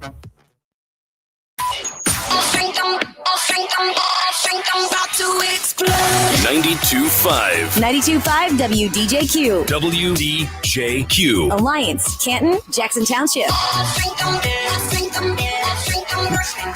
It's a Q92 back in the day weekend.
From the newsroom, I'm Jeff Mears with this halftime edition of Q92 News. A freeze warning has been issued for an area including Stark County, in effect from midnight tonight through 9 a.m. tomorrow. The National Weather Service says the region can expect temperatures to fall to as low as 31. Conditions could kill crops and other sensitive vegetation. The complete forecast is on the way. A man accused in a shooting at a North Canton apartment complex has been formally charged by a Stark County grand jury. 38-year-old Brian Francisco of North Canton was indicted on 8 counts of felonious assault and 4 counts of improperly discharging a firearm at or into a habitation. He's also charged with 1 count of inducing panic, 2 counts of criminal damage or endangering, and 12 gun specifications. Francisco is scheduled for arraignment October 31st. He was arrested after the October 9th incident at their Versailles Garden Apartments on Apple Grove Street. Francisco allegedly was shooting through the walls of an apartment when gunfire struck a woman. Police rescued her through a window as the shooting continued. She was taken to Mercy Hospital for treatment of multiple wounds. The victim of a fatal train versus pedestrian accident in Canton has been identified. The Stark County Coroner's Office says 26-year-old Jocelyn Stanley of Canton was struck by a train near the 1200 block of Camden Avenue Southwest Thursday morning. She was taken to Altman Hospital and died shortly thereafter. The cause of death was blunt force trauma. Investigator Tammy Wilkes says Stanley was homeless. The Canton Metro crash team investigated the incident. The Stark Metropolitan Housing Authority has fired its housing voucher director, Becky Vallecchio, citing poor job performance. She ran the Section 8 Housing Choice Voucher Program, which helps low-income residents pay rent. But the agency has been falling short, using only about 1,300 of its more than 1,700 available vouchers and spending just 86% of its federal budget this year, even with a waiting list of 700 people. A review found Vallecchio failed to meet federal requirements and didn't respond to leadership requests. According to the repository, Executive Director Danita Johnson said previously that if misunderstanding about federal reporting deadlines added to the problem, the agency now has until the end of the year to catch up and avoid possible funding cuts. The deadline to close a deal to take Hall of Fame Resort and Entertainment private has been extended to October 31st. An SEC filing shows the buyer and its affiliates also provided another $2 million for general corporate purposes. Hall of Fame Resort entered into a deal with HOFV Holdings in May. HOFV is an affiliate of Industrial Realty Group, which is led by Stuart Lichter, who is also on the resort's board of directors. Shareholders recently approved the agreement that would see the resort merge with Omaha Merger Sub and be a wholly owned subsidiary of HOFV Holdings. The deal has not been approved by creditors, who would exchange notes for equity in the new company this year. A man caught trying to run from Ravenna police has now pleaded guilty to trafficking methamphetamine. 31-year-old Cody Baldwin Neiswanger entered the plea today in Portage County Common Pleas Court. He was stopped on Main Street July 5th when officers found he had an outstanding warrant. Baldwin Neiswanger gave them a fake name and tried to flee but was tracked down by a police canine. A search turned up 27 grams of meth and more than $600 in cash. Baldwin Neiswanger agreed to forfeit the money and will be sentenced after a pre-sentence investigation. More news after this. The Q92 Sports Network brings you more high school football and basketball games than anyone else, by far. But did you know that you can go back and listen to our broadcast again? Simply go to the Q92 radio page on SoundCloud. We posted the games we broadcast for everyone to go back and relive. We have playlists filled with our high school football broadcasts from 2016 to this season. So go to SoundCloud now, follow Q92 Radio, and listen. And thank you for listening to all of our sports broadcasts of high school football and basketball on the Q92 Sports Network. A contractor from East Liverpool is accused of taking thousands of dollars for work he never completed. Court records show 44-year-old Aaron Hook was paid $38,000 up front to remodel a home on Carlisle Road in Lisbon in November 2024, but police say the job was never done. Hook was indicted by a Columbiana County grand jury in June. He was arraigned in August and pleaded not guilty, then failed to appear for an October 8th court hearing. Hook was later arrested by the Columbiana County Sheriff's Office and is due back in court November 14th.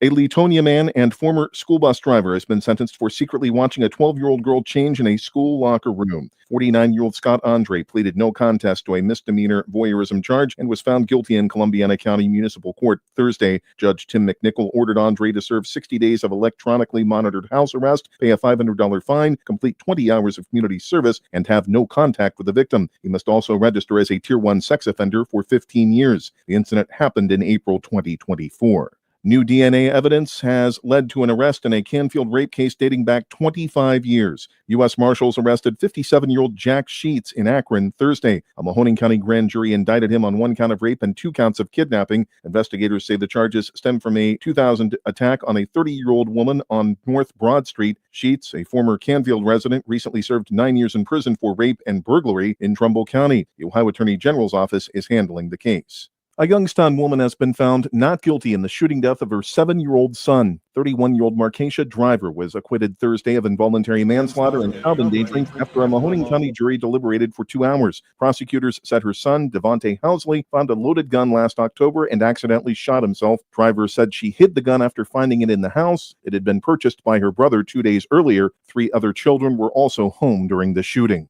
A Summit Academy student in Warren was sent home after school officials found a kill list on his cell phone. Police say the list was written in the phone's notes app and reported by staff. WFMJ-TV reports the student, a 12th grader, was not at school when officers arrived. The principal told police a similar incident happened there in 2022. Authorities have not released the student's name or said whether any disciplinary action or charges will be filed.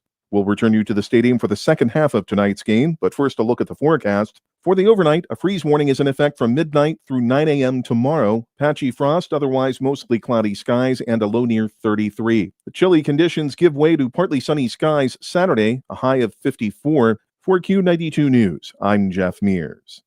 This Saturday afternoon at 2 p.m. on Q92 and the Q92 Sports Network, it's the biggest high school football game of the year. Brought to you by the Sarshone Auto Group.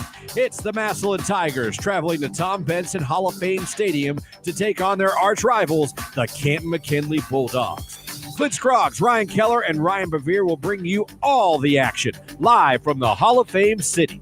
But the action starts early with our special Massillon McKinley pregame show brought to you by Sarda that kicks off at 10 a.m. Hosted by Sam Berkwin and Ryan Keller, live from the Hall of Fame Village and the Gridiron Gastropub.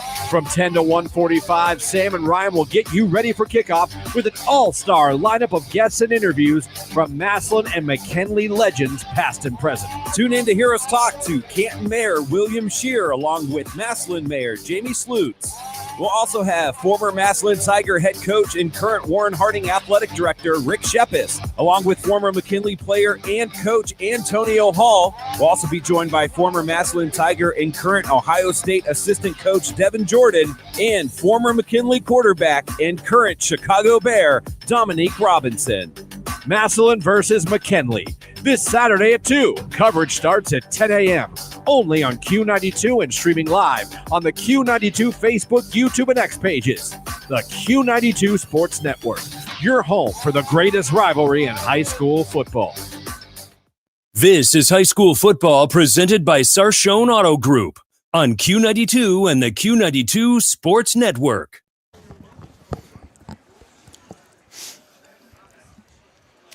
Hey, I'm eating here. Interrupting my meal. Yeah. We are at halftime from North Canton. And the Jackson Polar Bears hanging on to a 1-point lead at halftime by a score of 7-6 in a very interesting first half. I was expecting a high-scoring game. I don't know if you were too, but it was a surprise to me how few points we have here at the break. Yeah, absolutely. After you watch the first drive of Jackson marching the ball right down the field and then Hoover bringing it right down, but just a lot of mental mistakes, almost like we're in week one. Some of the the mistakes we've seen, offsides and the holdings and the sportsmanlike conduct, hands to the face was a big penalty there on Jackson at the end of the half. So yeah, it's a lot closer than what I thought. We've said about Jackson's defense, they got help with the holding calls, but they didn't break. They bent and they held their own. The play calling does get a little bit shorter when you're behind the sticks that much, but they stepped up that first half. Let's take a look at some other scores from games going on this evening. Malvern on top of East Canton at halftime, 6-0. At halftime, Carrollton, who trailed 7-0, now lead Minerva 17-7 at the break. Also at halftime, Lake up on top of Green 17-10. At halftime, Tuslaw 19, Fairless 14. Canton South on top of West Holmes at the half, 27-21. Louisville all over winless Worcester, 50-0 at halftime of that game. Sandy Valley leading Tusky Valley by a score of 14-0. Perry up on Glen Oak 14-0 on our latest score. And Manchester leading Northwest 14-0. That's a halftime score. Alliance 27, Marlington 6. Halftime, West Branch 14, Salem 6. And that one a little closer than maybe some people thought. So that's where the scoreboard is right now. And we had some cooperation this week from our coaches when we asked them about the scout team players for this week. And in both cases, coaches were very forthcoming and talking about players that they were proud of. Talked early in the week to the coaches, so a lot of this is a season-long effort, not just this week as the Scout Team Player of the Week, but season-long efforts. And we have those two to bring to you right now, courtesy of Beatty Sports. Yeah, this week, once again, going to week 10, Jackson with Coach Rohr nominated number 6, Nick Allman. He's a wide receiver, defensive back, a senior.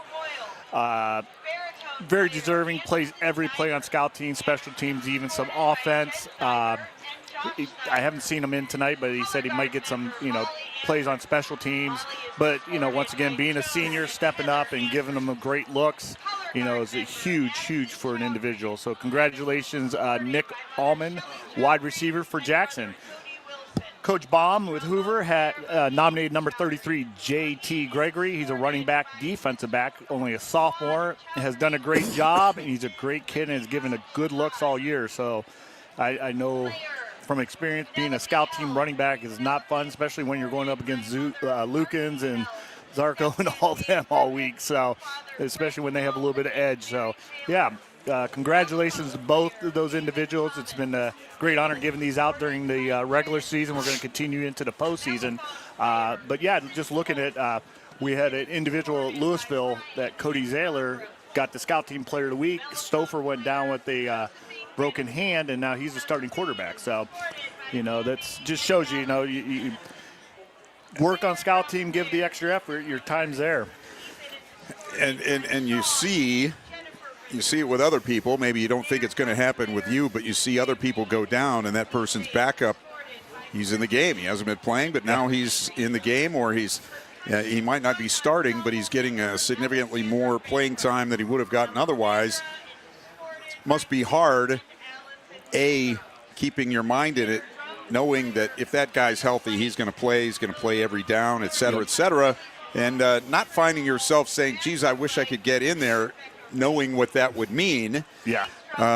You're not happy about that, but you're happy to get the opportunity, and you have to be ready when it comes. Yeah, football is definitely a next man up, sport. You always got to be ready. And these are two fine examples, just the quarterback positions here at Hoover and Jackson alone. It's, Collins went down, and Andy's come in and does a heck of a job, and same with Jackson with Molleman coming in and giving them effort. So it's tough because you don't get in your rhythm. You might not get the looks all week, but you have to be prepared. It takes more than just 11, that's for sure.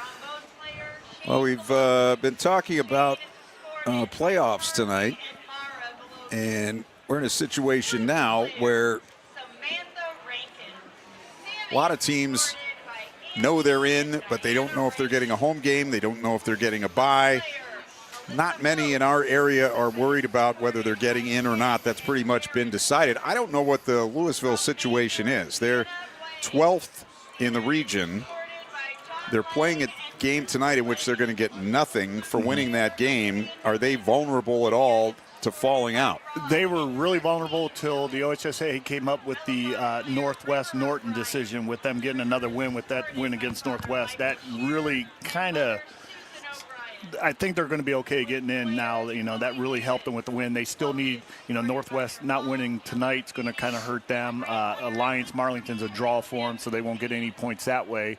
So they'd like to see New Philly beat Dover just to get a few extra points. But I think they have a pretty good opportunity. They knew, I think they were going to get the win against Worcester, but, Worcester being 0-9 is not going to give you any points, that's for sure. They were about a point and a half ahead of the 13th place team, Franklin Heights, which was 6-3 coming in. You talked about the OHSAA, in case you didn't know, out there all season. The games that had not been played for whatever reason were just counted as no game. This week, the OHSAA came out and said they're going to revert back to the way it was before COVID. And if a team cancels a game, then that is going to count against them as a forfeit, and the other team is then the winner of that game. It's not just a game that didn't happen. You now have a winner and loser. that affected Massillon this week, and I don't know exactly how, but they were 4th in their region all week until Thursday, and now they find themselves 5th, which would mean a first-round game if they stayed 5th. Of course, if they win tomorrow, that's probably going to take care of that. They would get a bye, but losing tomorrow against Canton-McKinley, Massillon could find themselves playing a first-round game when they weren't expecting to. They are very close behind Ashland, which is undefeated.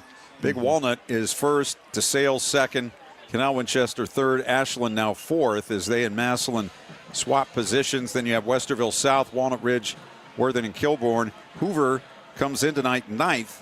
They've clinched a playoff spot. They could get as high as 3rd with a win tonight, but they could fall no farther than 12th if they lose. Columbus Northland is 10th. They get a win this week because Beechcroft abandoned that game in Columbus. And then you have Mount Vernon 11th and Louisville 12th. So still a lot to be determined in that region as well as a lot of others. Where you're going to be, whether you're going to get a first-round bye. If you're in the top 4, that happens. If you're in the top 8, you're guaranteed your first game will be at home. So all of that still to be played for. We'll know a lot when we meet up again tomorrow for the pregame and the kickoff for the McKinley-Massillon game in Canton. We'll take another time out here, and we'll come back to North Canton Memorial Stadium, where the Jackson Polar Bears lead the Hoover Vikings at halftime 7-6. You're listening to High School Football, presented by the Sarshone Auto Group on Q92. AWP Safety, North America's leading traffic safety company, wishes the best of luck to Stark County student athletes this fall, and they need you. Join AWP as a protector for steady work and an important job keeping people safe. They offer paid training, certification, referral bonuses, and advancement opportunities. To apply, visit jobs.awpsafety.com. That's jobs.awpsafety.com. Go back and relive all the action with Q92 Sports on SoundCloud. Whether it's high school or University of Mount Union football and basketball, we've got you covered from 2016 through today. Catch every thrilling game and heart-pounding moment anytime you want. Q92 Sports is your go-to for local sports action. Find us on SoundCloud at Q92 Radio, and don't forget to stream all of our games live on Friday night at Q92Radiosports.com. This is high school football presented by Sarshone Auto Group on Q92 and the Q92 Sports Network. We rejoin you once again from North Canton, where the Hoover Vikings trail the Jackson Polar Bears by a score of 7-6. Tomorrow, of course, we'll be at the Hall of Fame Village, getting ready for the 136th meeting between Massillon and Canton-McKinley. That game will kick off a few minutes after 2 o'clock, about 2:05, 2:07, depending on what TV decides. And the Bulldogs coming in, having won 8 or 7 in a row. They won their first game, lost their second game. They haven't lost since then. Massillon's won 3 in a row and 5 out of 6. And so both teams on the upswing as they get ready to meet tomorrow in that historic rivalry, which is always a pleasure and an honor to be part of. There's not many people over the years, when you think about it, that get to be part of something like that, and we're very excited about it. Also excited about the West Branch girls soccer team because they will be in the district finals tomorrow. Brian will be there watching his daughter. So we won't have you at Tom Benson Stadium tomorrow, but good luck to the Lady Warriors tomorrow. Appreciate that. I'll have my headphones on. I'll be listening to the ball game. Okay. At least coming out, I don't know. I'm one of those dads that kind of stay away from everyone. I'm kind of okay. quiet. I'm quiet on the sideline, okay. if you can believe that. So that's a good quality to have as yes. far as a parent watching their child play, in my opinion. But anyway, that's coming up tomorrow. We'll have pregame at just after 10 o'clock. From the Gridiron Gastropub there at the Hall of Fame Village. Sam Berkwin and Ryan Keller will be there, and as you might have heard during the promos, the mayors of both cities will have past players that are have now moved on to major college or professional football. And the last quarterback to beat Massillon, Dominic Robinson, is currently a defensive tackle for the Chicago Bears. And so he will be one of those taking part in the pregame show tomorrow. That's a McKinley grad, and Devin Jordan, a Massillon receiver who's made his way through the different levels of football, a coach now in Columbus, and he'll be on as well tomorrow. And lots to do and talk about. I'll be stopping in for a little while, and I don't know what they're going to ask me, but I'll be on for a little while around 12:15. Maybe they'll have you interview the Bulldog and the Tiger. Maybe. There you go. That could be. They got everyone else covered, I think, tomorrow. That's great. That's probably the best contribution I could make. The Hoover Vikings will get the second half kickoff. Jackson took the opening kickoff and drove down and scored a touchdown. And that 7-0 lead held up until the last play of the first half. John Collins with a 2-yard touchdown run for Hoover with zeros on the clock. But then the extra point was blocked, and Jackson held on to the lead, leading 7-6 as we go to quarter number 3, as Cooper Meisner is ready to kick it off. And there's the kick. Bouncing on the far side of the field. Taken on the 5-yard line. Out to the 10, to the 15, and a seam far sideline. 20, 30, 40, 50. Still going down the sideline. And it's going to go all the way for a Hoover touchdown.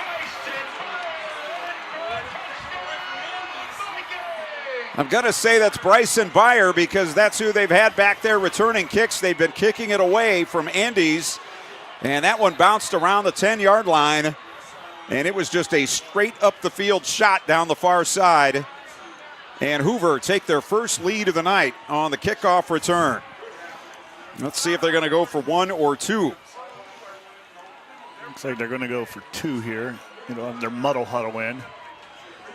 But yeah, my first, after I saw he was going to break it, as long as he got by the kicker, my eyes went back to make sure there was no flags on the field. So, yeah, that's one way to answer the second half bell. We talked about how frustrated Hoover had to be after that first half. The play clock has not started. The Vikings still huddled around their coach on the far side. Now the play clock starts.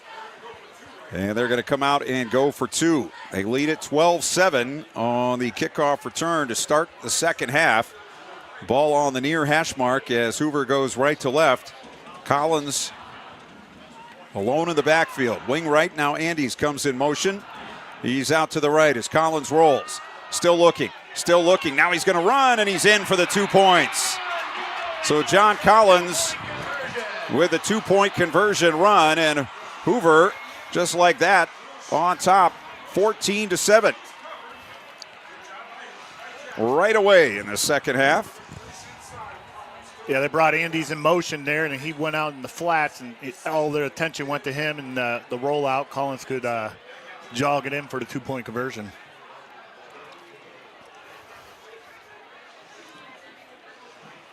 He didn't get a chance to even stand up. That was quick.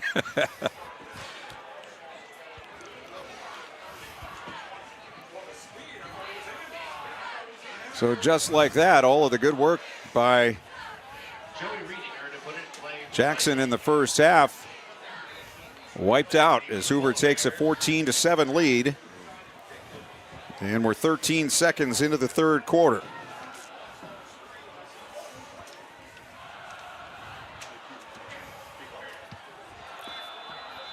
Kickoff coming from Joey Radinger. And the Jackson fans down in front of us who've been very loud in the first half, pretty quiet right now as the kick is bouncing along the ground, taken on the 8. Up to the 15, to the 20, 25 and 27-yard line comes Max Cowles. And that's where Jackson will start 1st and 10. Polar Bears touchdown drive their first time with the ball, but really never threatened to score after that. They had one other decent drive. They actually took over near midfield at one point, but have not been able to sustain anything offensively after that first possession. So they now find themselves down 7 points. Szymanski will go out to the left. Tight end Stanley is to the left. They have a wing that side and 2 receivers to the near side right, and now Hoover jumps offside. Again, it's the left end. This time Aaron Brubaker for Hoover, and that'll set up a 1st and 5 for Jackson on their 32-yard line.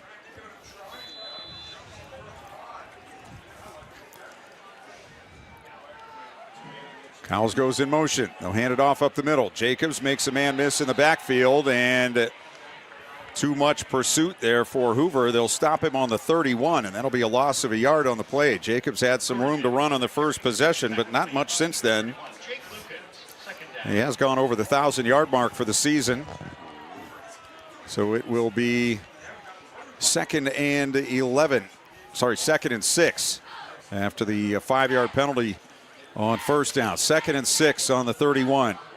Trips to the left, one to the near side. Eckerman alone in the backfield. He's going to run it up the middle. He runs right into a defender, spins off, but the pursuit again is going to bring him down after a very short gain. Owen Williams, the first man up for Hoover.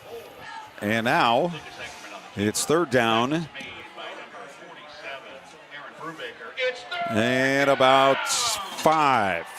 Ball on the 32. So they had a 1st and 5 and haven't been able to do anything with it yet. 2 out to the left, 2 to the near side. Eckerman passes along a message to Corey Jacobs. And again, movement on the lines. It's going to be offensive there. So they had a 1st and 5. Now it's going to be 3rd and 10 here for Jackson, back on their 27. They trail it 14-7 here early in the 3rd quarter. The Hoover Vikings getting the kickoff return for touchdown to start the second half. You know, they've done a little bit better controlling Jacobs. I'd rather see the fake to Jacobs than run Eckerman instead of just running them in empty. Eckerman takes the snap. 4-man rush. Throw over the middle. It is juggled and incomplete off the hands of Max Cowles. I don't know if he would have had the first down. He was around the 36-yard line. He might have been about a yard short, but in any case, he couldn't hang on to the pass. That was not Cowles, actually. That was Regenball in the middle of the field. Couldn't hang on. Took a hit. The pass was on the money. And Cooper Mazier will punt it away.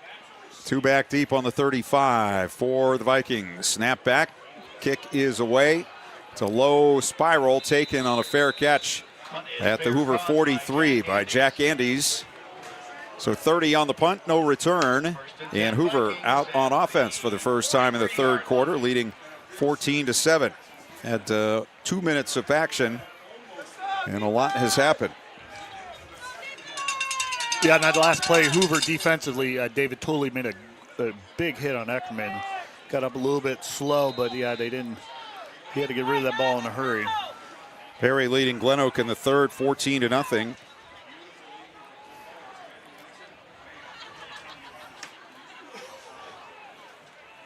As Hoover starts 1st and 10 on their 43, working from our right to our left. Trips out to the right, 1 to the near side, a wing to the right. Now Andes goes in motion into the backfield.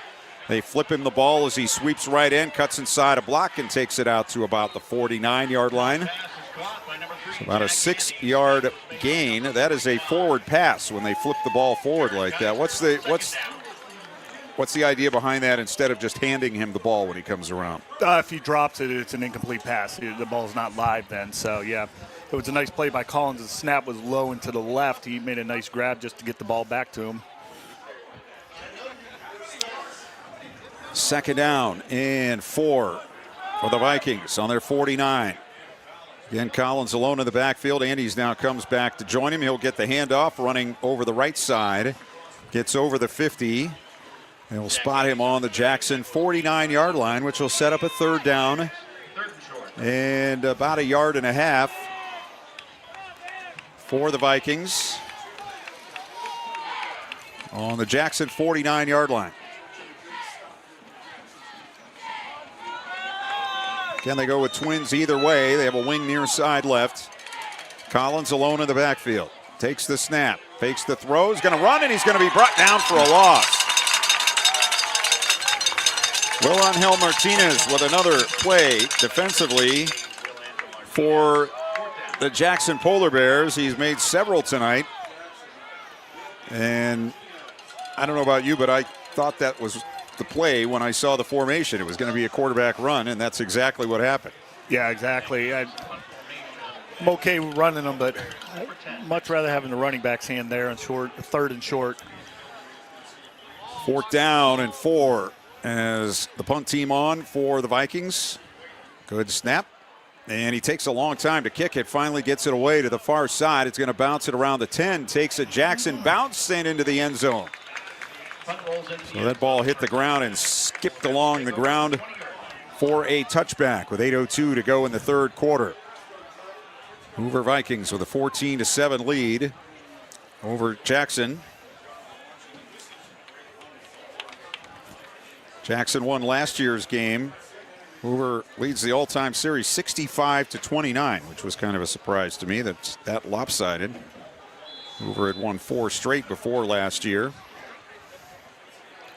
And they might get the heaviest trophy in Stark County when they win. The rail. The rail. It's literally a rail. Mm-hmm. 1st and 10, Jackson on their 20. Down a touchdown here in the third. Jacobs up the middle, dragging a man across the 20 to the 22-yard line. Brought down by Hoover's Joe Niedzowski. Junior defensive lineman makes the stop. It'll be 2nd down, and we'll call it 8 from the 22-yard line.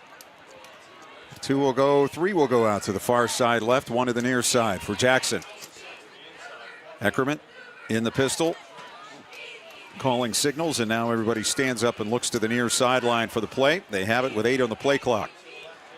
Jacobs to the left of his quarterback, gets the handoff, bouncing around the right end to the 25 and cut down and around the 27-yard line on a nice tackle coming in from the defensive secondary by Nathan Sikora. And it will be 3rd down and 4 for the Polar Bears on their 26-yard line. Clock running, 7 minutes left in the third. Jackson down 14-7. They scored on their first possession and not since. Again, they'll go with the 2 wide either way. 1 back. Jacobs now motions out of the backfield, and a whistle. And a false start will be called against the Polar Bears. So again, they cost themselves with a 5-yarder. Their 5-yarders have been almost as costly as Hoover's 10-yarders. Yeah, big situation, 3rd and short, and you get the 5 yards, make it look 3rd and long. And so that'll back it up to the 21. So it'll be 3rd and 9. Lake leading Green 17-13. The Bulldogs get a field goal early in the third. Empty backfield, 5 wide. Eckerman back, 4-man rush. He's in trouble. Gets through the first man. Now he throws over the middle and almost had it intercepted. He had a man open in the middle, but he threw the ball right into the arms of Carter Lukens. And he was only about 4 yards away, and he couldn't hold on to it. So Jackson fortunate to get that one back. Also fortunate for Hoover that the pass didn't get through. That could have been a big gain. Yeah, just couldn't get the ball above Lukens. Lukens is a heck of a linebacker. We have some great linebackers in the county this year, watching, all season, but a great play by him. You like to have Mulliman in there, the 6'5", to get it up over that one for sure. Mazier to punt. And Luke hits it from the 11. Line drive kick. Andes takes it. Another fair catch, this time on his 49-yard line. So Hoover inching their way closer to Jackson's end zone. Field position wise, this time they'll start it near midfield with 6:10 to go in the third. West Branch now up on Salem 21-6 in the third quarter.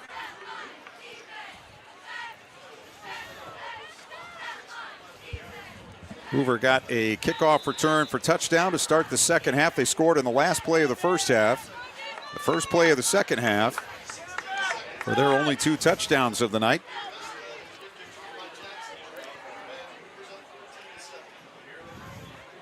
John Collins in the pistol, all by himself in the backfield. Now Andes comes in motion from the right. They fake the run to him. Now they're going to throw it deep far side, and it's incomplete.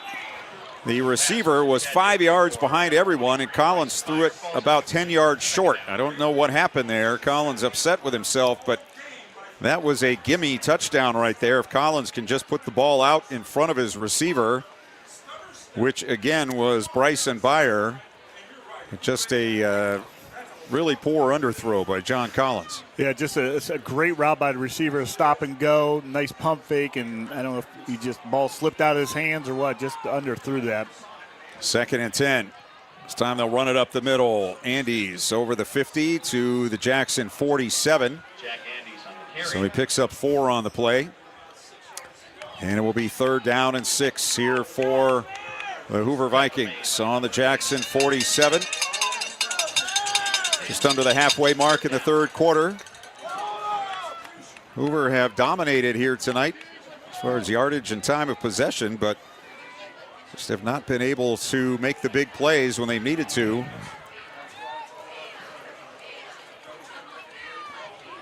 Five wide, 3 to the right, 2 to the near side. Collins back to throw. He pumps. Now he steps up. He's going to run, and he's going to go down right around the line of scrimmage. So not a sack. But again, nothing open downfield, and the quarterback has to pull the ball down. We've seen that with both quarterbacks tonight. And it will be 4th down. And got to be kicking themselves after that miss on what could have been a long touchdown. They end up having to punt it away from the Jackson 47. Andy's the punter. Takes the snap. He looks, and now he's going to run. Far side, 45, 50, 45. 1st down, 40 and out of bounds on the Jackson 38-yard line. 9 yards on the carry. Yeah, I thought on the last one he had a chance just to run it right up the middle with his speed. And as soon as he catches, he takes that step up to make it look like a punt. Their linebackers are flying back to get into block coverage, or the block. And that was a great call. Yeah, there was nobody on that side of the field as Andes ran to his right. And Hoover with a 1st down on the Jackson 38. 1st and 10, 4:37 left in the 3rd. Hoover leads 14-7. Here's Andes, or Collins, running right up the middle. And he is grabbed and thrown to the turf at the 36-yard line. So about a 2-yard gain on that play. Clock ticking here. We're going to be down under 4 minutes in the 3rd when our next play runs. They're looking to the far side of the field. I don't know how they can see a play signaled in from over there. With the all-black uniforms and the black wall behind them, and it's not great lighting over there. Collins back to throw. Pumps, and whistles, and flags. The play is stopped. Yeah, Collins didn't let his wideouts get set up there. They were flipping formations, and the wideout wasn't set. So the penalty here against the Vikings. I don't know if it's their first 5-yarder of the night. They've had mostly the 10-yard variety. Yeah, I think they had one offsides encroachment earlier. So back to the 41 it goes, where it will be 2nd down and 13. Hoover up 14-7. And trying to add on here late in the 3rd quarter. Collins again alone in the backfield. 5 wide. Takes the snap. Looking downfield. Still looking. Throws over the middle. It's caught.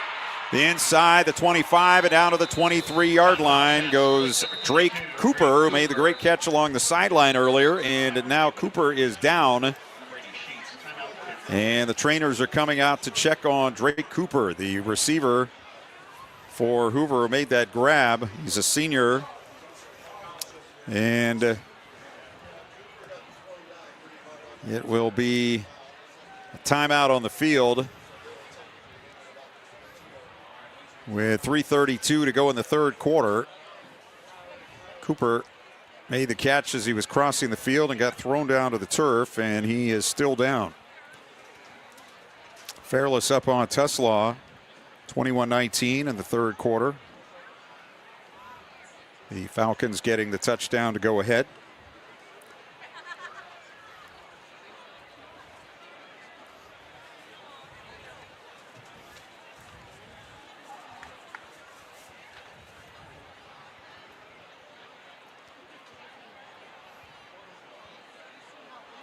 Can't really see what's being done with Drake Hoover. He's surrounded by trainers down there about the 23-yard line. I think he is sitting up now. It looks like maybe his shoulder, collarbone, more up high. He got thrown down and driven pretty hard into the turf.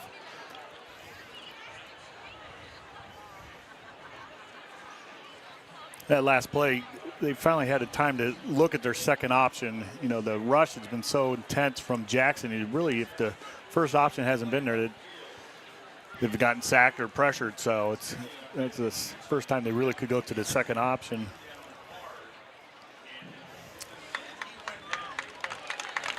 Drake Hoover is on his feet now. When you think about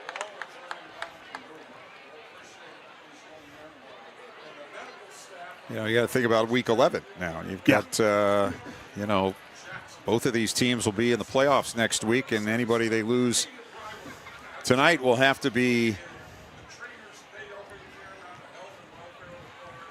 worried about all week to see if they're going to be available, and if not, who's going to step up, as you say, and take their place. Cooper going off to the far side of the field, and he'll go right to the bench. The Vikings, Hoover will have a 1st and 10 on the Jackson 23 with 3:32 left in the third. They lead it 14-7.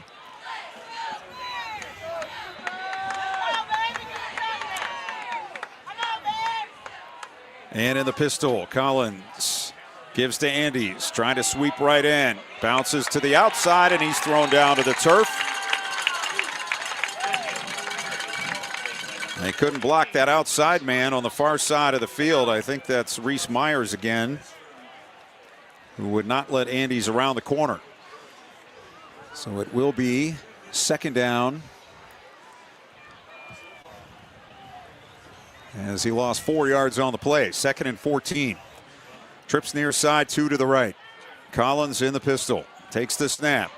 Pressure, throws over the middle, it's caught. 20, 15, Andes to the 10, Andes to the 5, and down to the 1-yard line. Touchdown. Oh, he's in for the touchdown. 27 yards. Jack Andes with a touchdown. And the Vikings extend the lead. He was able to drag 2 or 3 defenders into the end zone just to get to the goal line. I thought he was down on the 1, but the official on the scene called it. And they're now going to throw for 2, and they got it. I believe the man who snapped the ball actually caught the pass. Yeah, he's eligible on that. I think I talked about this week too. It's just something you have to cover, and it's a pain in the butt on scout team because it takes about 15 minutes of practice time, and that's golden time. But you have to prepare for it because there's different eligibilities when it comes to that, and they kind of caught Jackson sleeping there. And it takes one miss assignment on that, and you got a 2-point conversion. So with a 2-point conversion for the Hoover Vikings, they now lead 22-7 with 2:42 to go in this third quarter. So 22 straight points for Jackson. Joey Riediger on or for Hoover.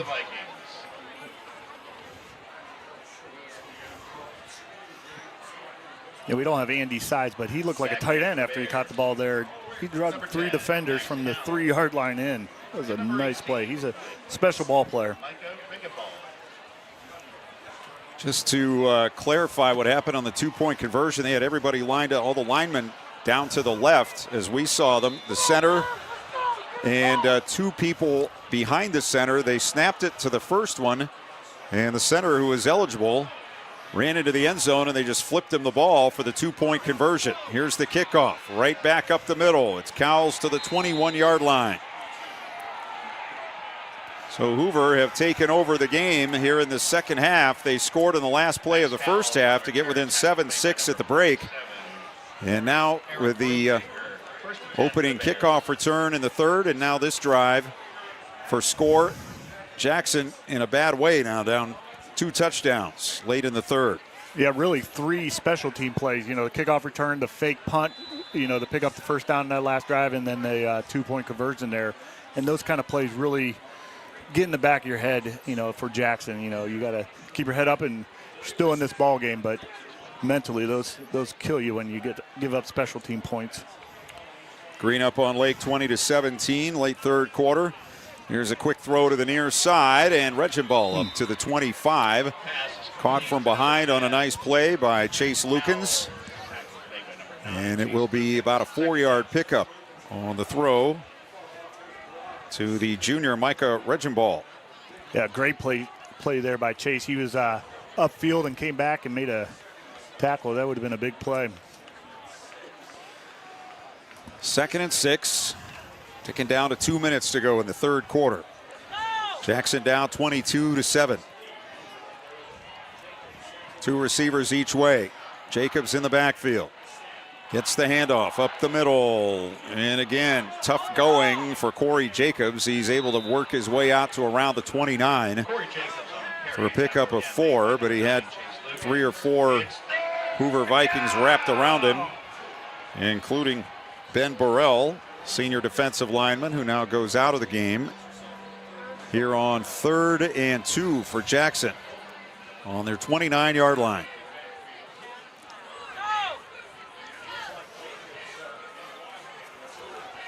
Here's a snap. Jacobs takes the snap, runs up the middle, and he's going to have his first down out to the 35-yard line. So they go Wildcat like Hoover does with Jack Andes. And a 7-yard gain on 3rd and 2. Down to a minute to go in the third. Jackson with a 1st and 10 on their 35. West Branch now lead on Salem 21-13 late third quarter. After 3, Malvern 6, East Canton nothing. Back to throw is Eckerman. Comes near side and incomplete. Just a little bit too tall for Regenball, who went up as high as he could. He's 6'5", but he couldn't pull that one down. It was off his fingertips. And it'll be 2nd down and 10. Yeah, good ball by Eckerman, just a little too high. It's a tough pass, tough way to complete there, and just a bit high. 45 seconds to go in the third. Polar Bears will come out with 5 wide receivers, 2 to the left, 3 to the near side. Eckerman back. It's a screen. Ball tipped. Caught by Jacobs, but he's in trouble. He's got the whole team chasing him, trying to cross the field to the near side. A flag is down, and now Jacobs is down on the near side at about the 31-yard line. Finally finished off by Tan Ledwell. And a flag way back behind the line of scrimmage as Jacobs reversed his field, and a lot of times you're going to see a blocking penalty there. Yeah, block in the back there. A great defense. I'm not sure who got their paw on the ball there, but well, they picked the flag up. Yeah, picked it up. Well, they pick up the flag, so it'll be now after that. It's going to be 3rd and 4. Just as an aside, I don't know why everybody decided nobody knows when it's 3rd down unless you scream it at them. Yes. We all knew it was 3rd down all those years before. You don't have to yell. 4 wide. Make it 5 wide on 3rd and 4. Here for Jackson from their 31. 14 seconds left in the third. It's a deep ball near side. Ball in the air and incomplete, and a flag comes down. Intended for Regenball at the Hoover 35. The pass was way underthrown. He had to wait for it. He had 2 defenders. And I'm not sure what they did to interfere, but the ball was incomplete and the flag came in. So it'll be a 1st down for Jackson. It's a 15-yard penalty out to the 46-yard line with 6 seconds left in the third. I believe the clock will start Actually, it won't because of the incomplete, I believe. Yeah, tough call there. I don't know if they got face guarding, but the defender there, when he saw the offensive player looking back for the ball, you could tell he was going for it. He has to at least turn his head and look like he's going for the ball. Here's Jacobs giving the ball up the middle, looking for a hole, and really isn't one. He'll go down at the 48, and that will be the end of the third quarter. So after 3 from North Canton, our score, the Hoover Vikings 22 and the Jackson Polar Bears 7.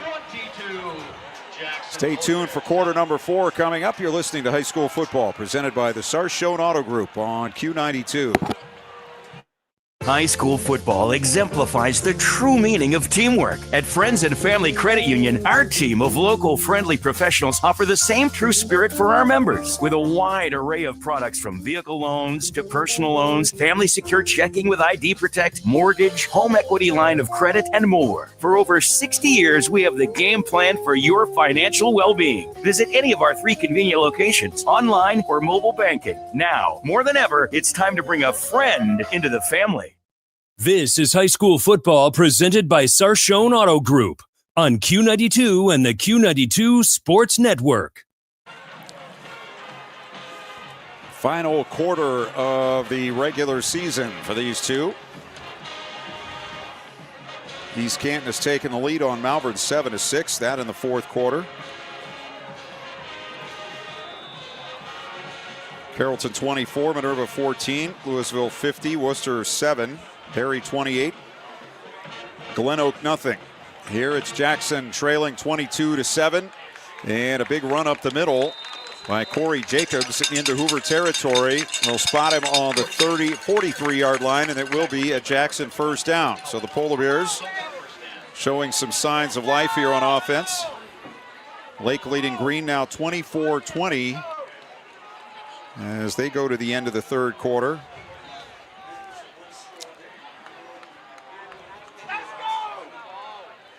Sandy Valley and Tusky Valley tied at 14. Canton South 34, West Holmes 28. On first down, Jacobs gets it again, and he's going to be wrapped up and pulled down. Gang tackling, and now we have a penalty flag come in.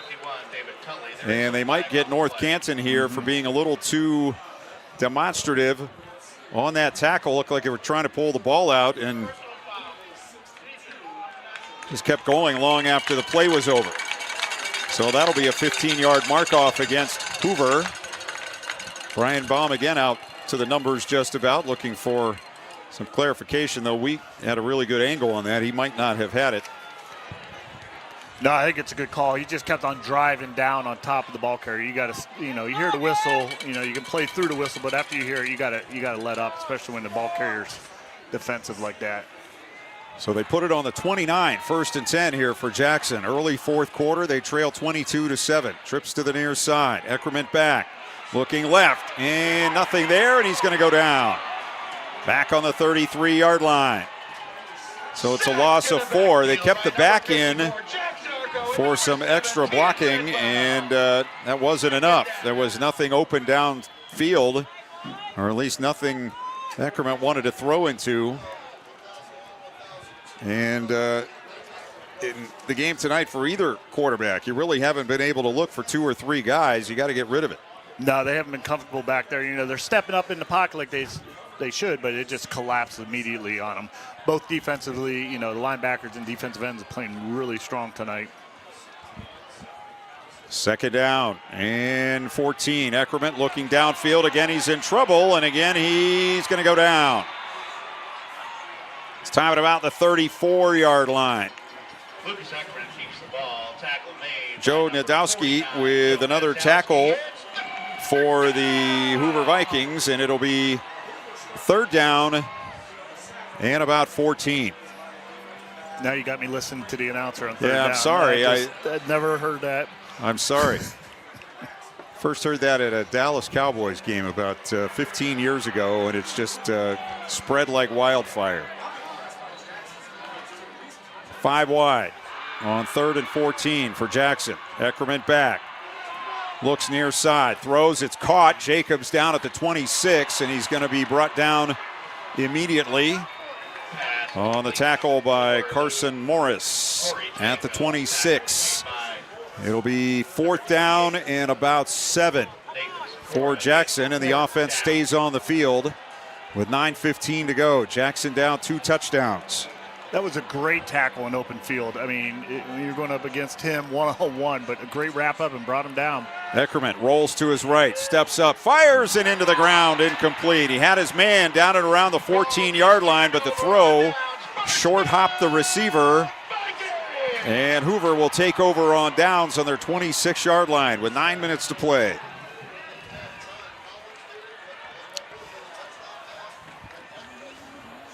So a huge play there as Jackson fails to convert on the 4th down, and Hoover can run some clock here or maybe even put some more points on the board. Between Hoover and Jackson for non-perishable food items. These items benefit the Stark County Hunger Task. The Vikings will come out from the far side of the field and right to the line of scrimmage.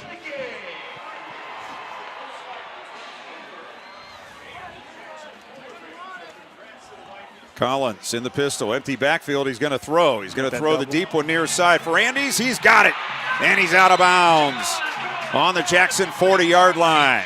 Perfectly thrown ball by John Collins. They'll mark him on the 40.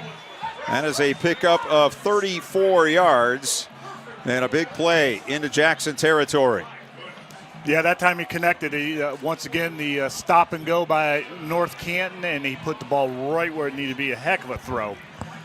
From the 40, 1st and 10. Collins hands off to Andes. Tries the middle, and he's going to go down after only about a 1-yard pickup. Brady Sheets, the first one there for the Polar Bears. 2nd and 9, 8:35 left.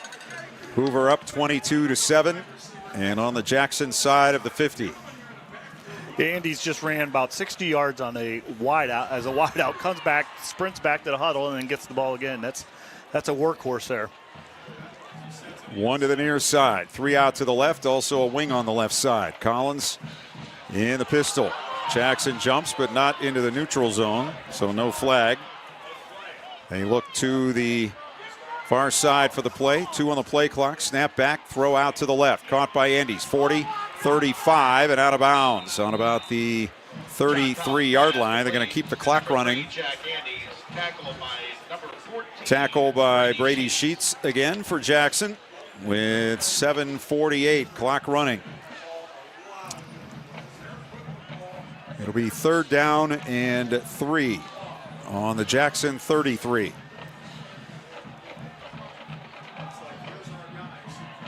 They'll bring 2 to the near side, 1 to the left, 2 backs this time. And they'll hand it off up the middle. Andes is hit and dropped. Keegan Stanley came in to drop the running back right at the line of scrimmage. And a big play there for Jackson. It is a 1-yard pickup, so it'll be 4th and 2 for the Vikings on the Jackson 33. You bring that other back in, you bring another defender in the box. Sometimes you just, like Andy's going one-on-one, instead of having that extra blocker, now having that extra guy in the box that you have to block. Now it's an empty backfield. Collins back to throw on 4th down, pulls it down. He's hit, and he's going to be sacked. Back on the 35-yard line. And so Jackson's defense comes up huge.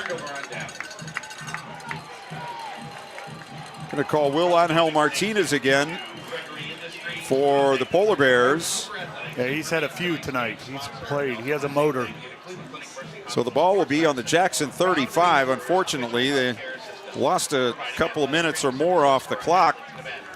They had it inside the Hoover 30, but couldn't convert a 4th down.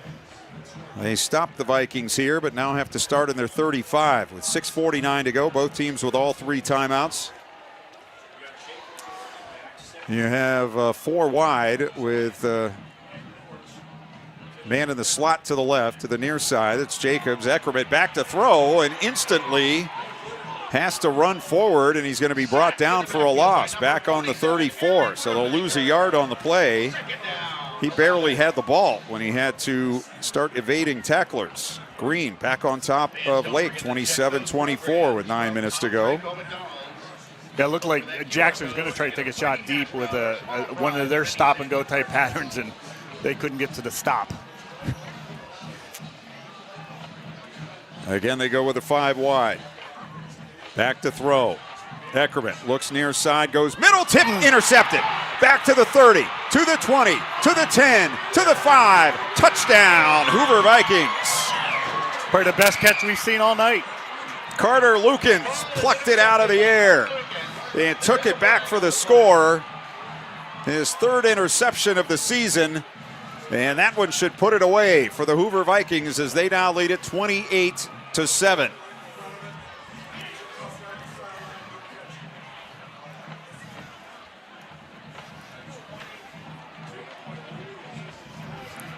Let's see what Hoover decides to do here with a 28-7 lead. They haven't changed the scoreboard yet, but it's 28-7.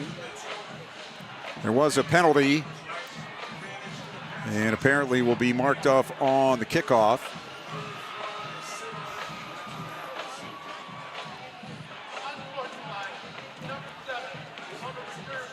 Unsportsmanlike conduct will go against the Vikings. Carter Lukens was indeed in for a touchdown, Vikings! They were waiting to see what the penalty call was before putting it up on the board, but it was a Hoover touchdown. And they're up 28-7 with 6 minutes to go, and it looks like they're going to go for 2.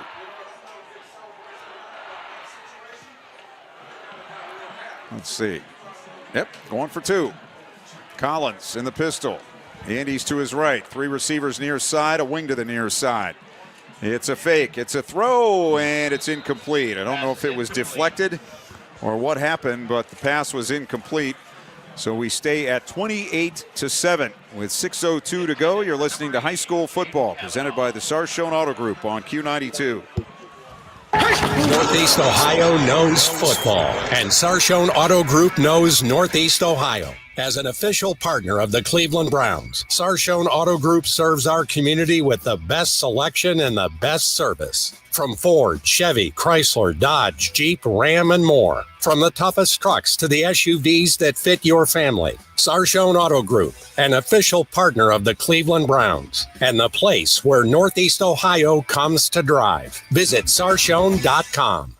This is high school football presented by Sarshone Auto Group on Q92 and the Q92 Sports Network. Penalty will be marked off against Hoover for the unsportsmanlike conduct. After the touchdown, interception return by Carter Lukens. So the kickoff will come from the 25-yard line. 2 back deep for Jackson, standing on their 15.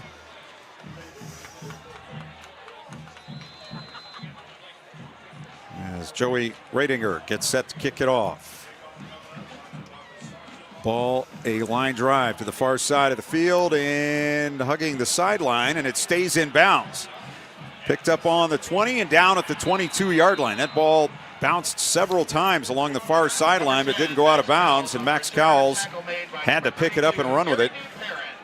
Now, on that play, if you have your foot out of bounds and you touch the ball, that's a penalty.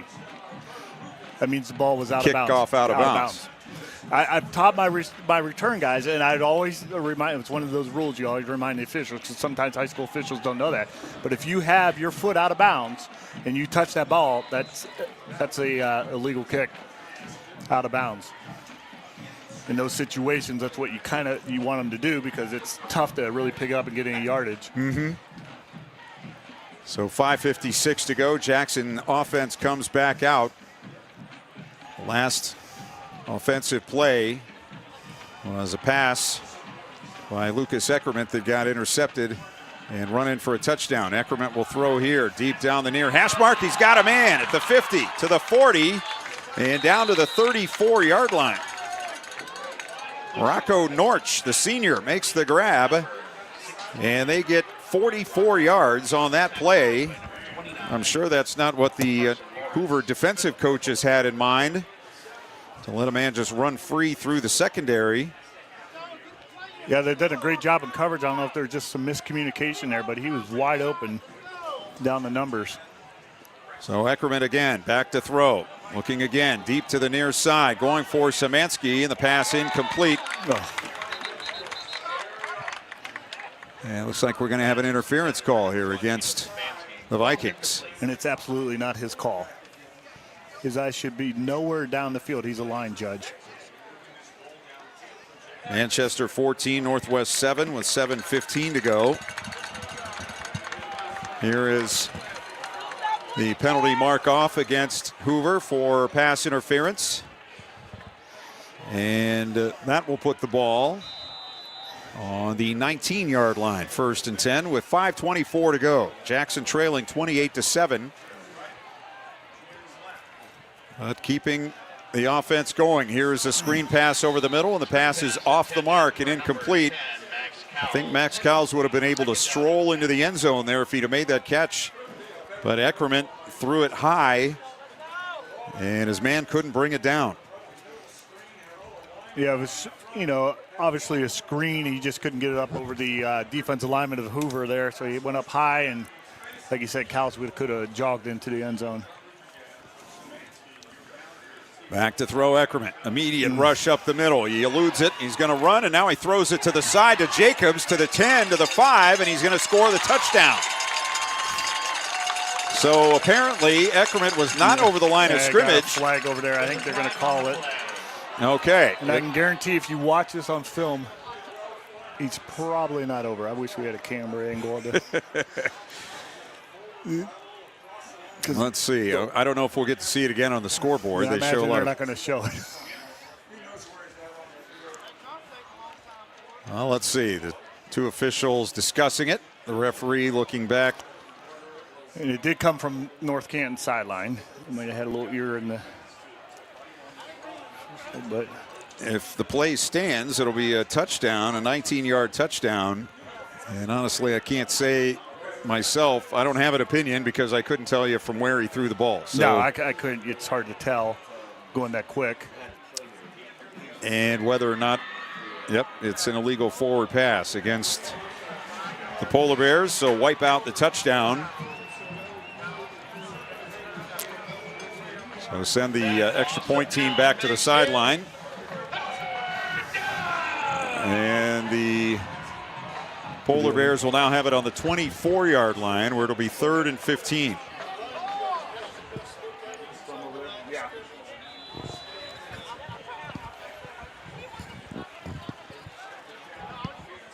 So trips out to the right, 2 to the near side.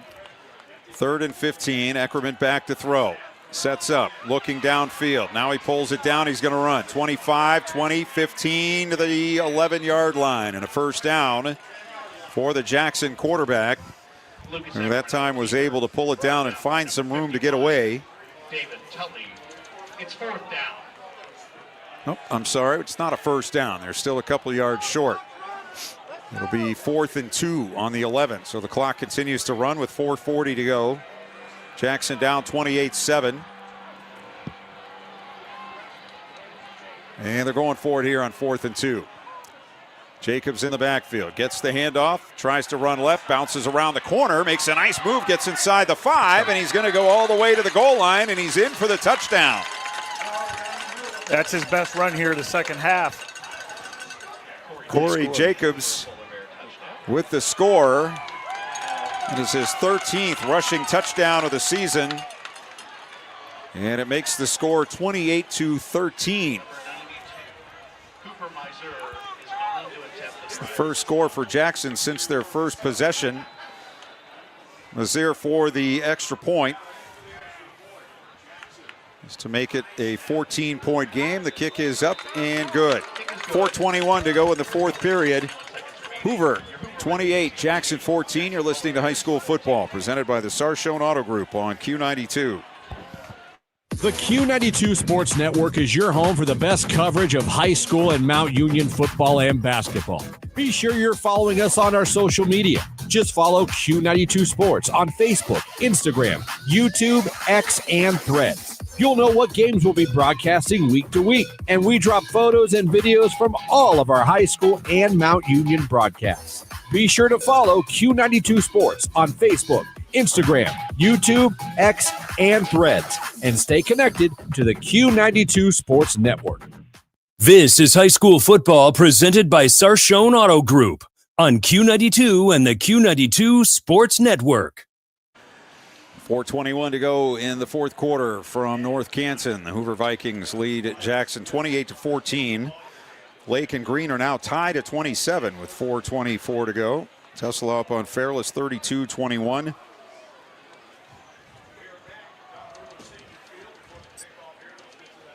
And let's see what else we have score-wise. East Canton still leading Malvern 7-6. Carrollton 38, Minerva 14, Canton South 41, West Holmes 35, Central 47, Aquinas nothing. Those teams were both winless going into that game. Perry 28, Glen Oak nothing. Onside kick lineup here for Mizzier and Jackson. Kick takes a bounce right into the arms of one of the Hoover upmen. That was Preston Koblenz to secure that onside kick. So Hoover will have it on their 49 with 4:21 to go, leading by 2 touchdowns. Both teams with all their timeouts remaining. Reminder, tomorrow will be at Pro Football Hall of Fame Village starting at 10 o'clock with a pregame. And 2:05 for the kickoff as Canton McKinley will host Massillon. The 136th meeting of those two schools on the gridiron. From the 49, Collins fakes the handoff, runs to the left, and gets about a yard, maybe 2 on the play. Brought down by Jackson's Alex Height. They'll put him on the 50. So a gain of 1, 2nd and 9. 4 minutes left.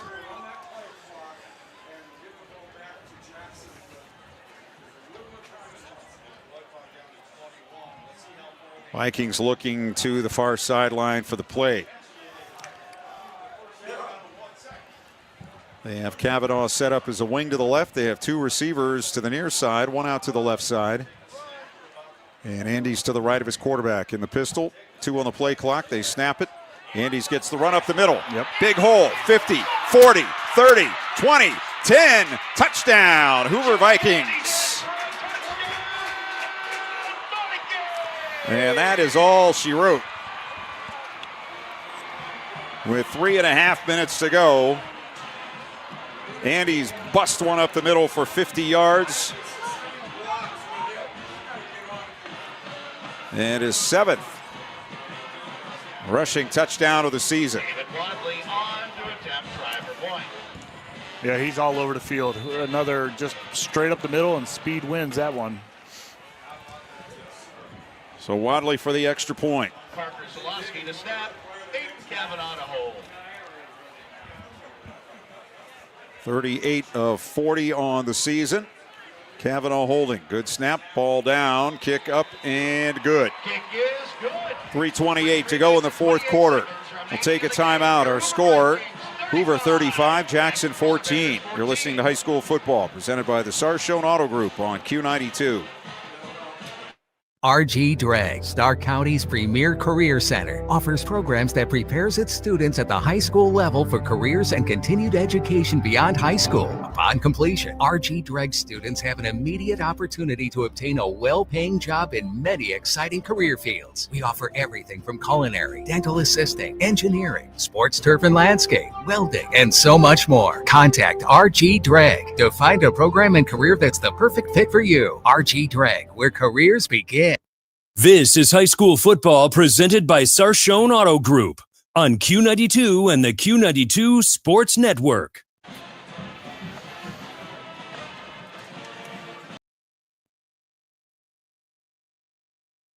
Go back and relive all the action with Q92 Sports on SoundCloud. Whether it's high school or University of Mount Union football and basketball, we've got you covered from 2016 through today. Catch every thrilling game and heart-pounding moment anytime you want. Q92 Sports is your go-to for local sports action. Find us on SoundCloud at Q92 Radio, and don't forget to stream all of our games live on Friday night at Q92Radiosports.com.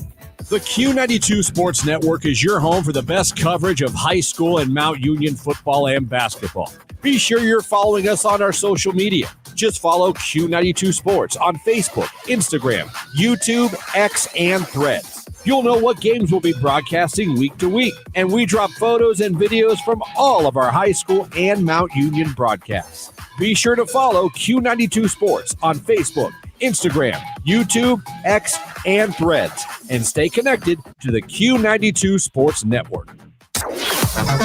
What's trending? Here's what you can find online. 10 for Jackson. They trail at 35-14 with 3:21 to go. 2 out to the right, 3 to the near side. Lucas Eckerman back to throw. Has time, sets up, throws over the middle, and the pass is overthrown, incomplete as he was hit just as he was letting go of the ball. Intended for Gino Szymanski. 2nd and 10. Clock stopped with 3:14 remaining.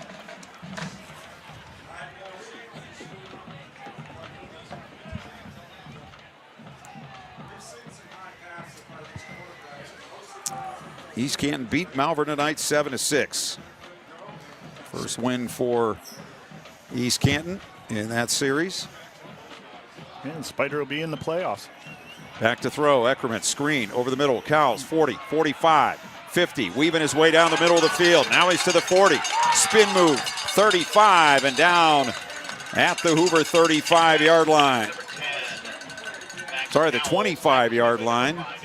So that'll be 35 on the play. And the ball on the 25 with the 1st and 10. Clock stopped. Now it's running again with 3 minutes to go.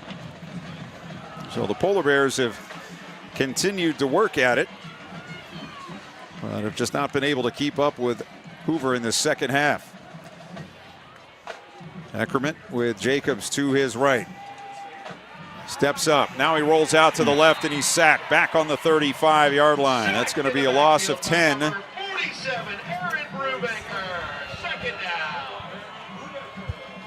So we're down to 2.5 minutes to go, and it'll be 2nd and 20 here for Jackson. West Branch beats Salem 27-13. Manchester up now on Northwest 21-7.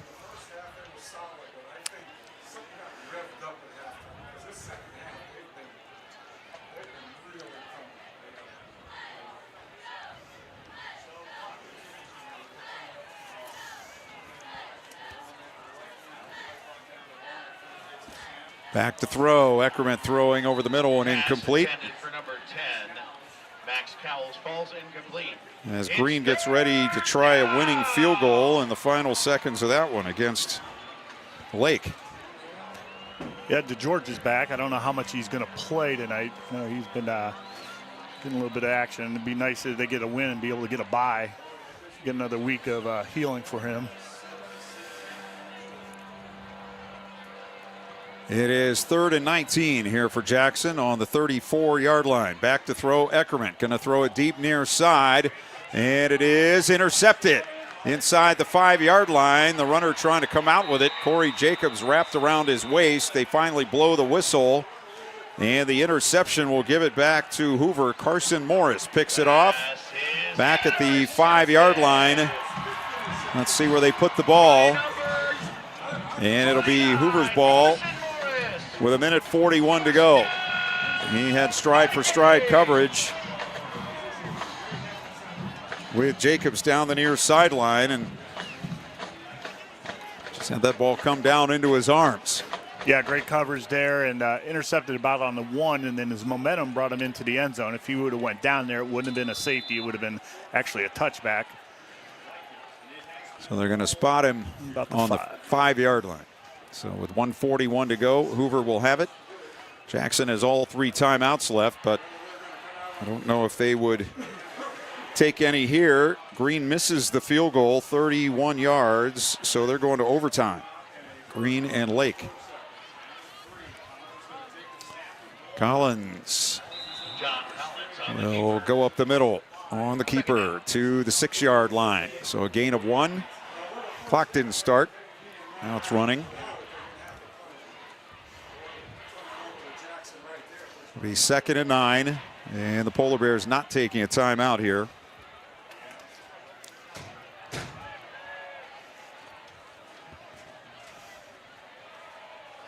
Which is allowing Hoover to take all the time they want. They're substituting players right now. 8 on the play clock and getting players in and off the field. Now with 1 minute to go, and now they're going to take a knee. John Collins kneels it down. Back at the 5, and we're under a minute now. And if Jackson's not going to call a timeout, the Vikings are going to do that again.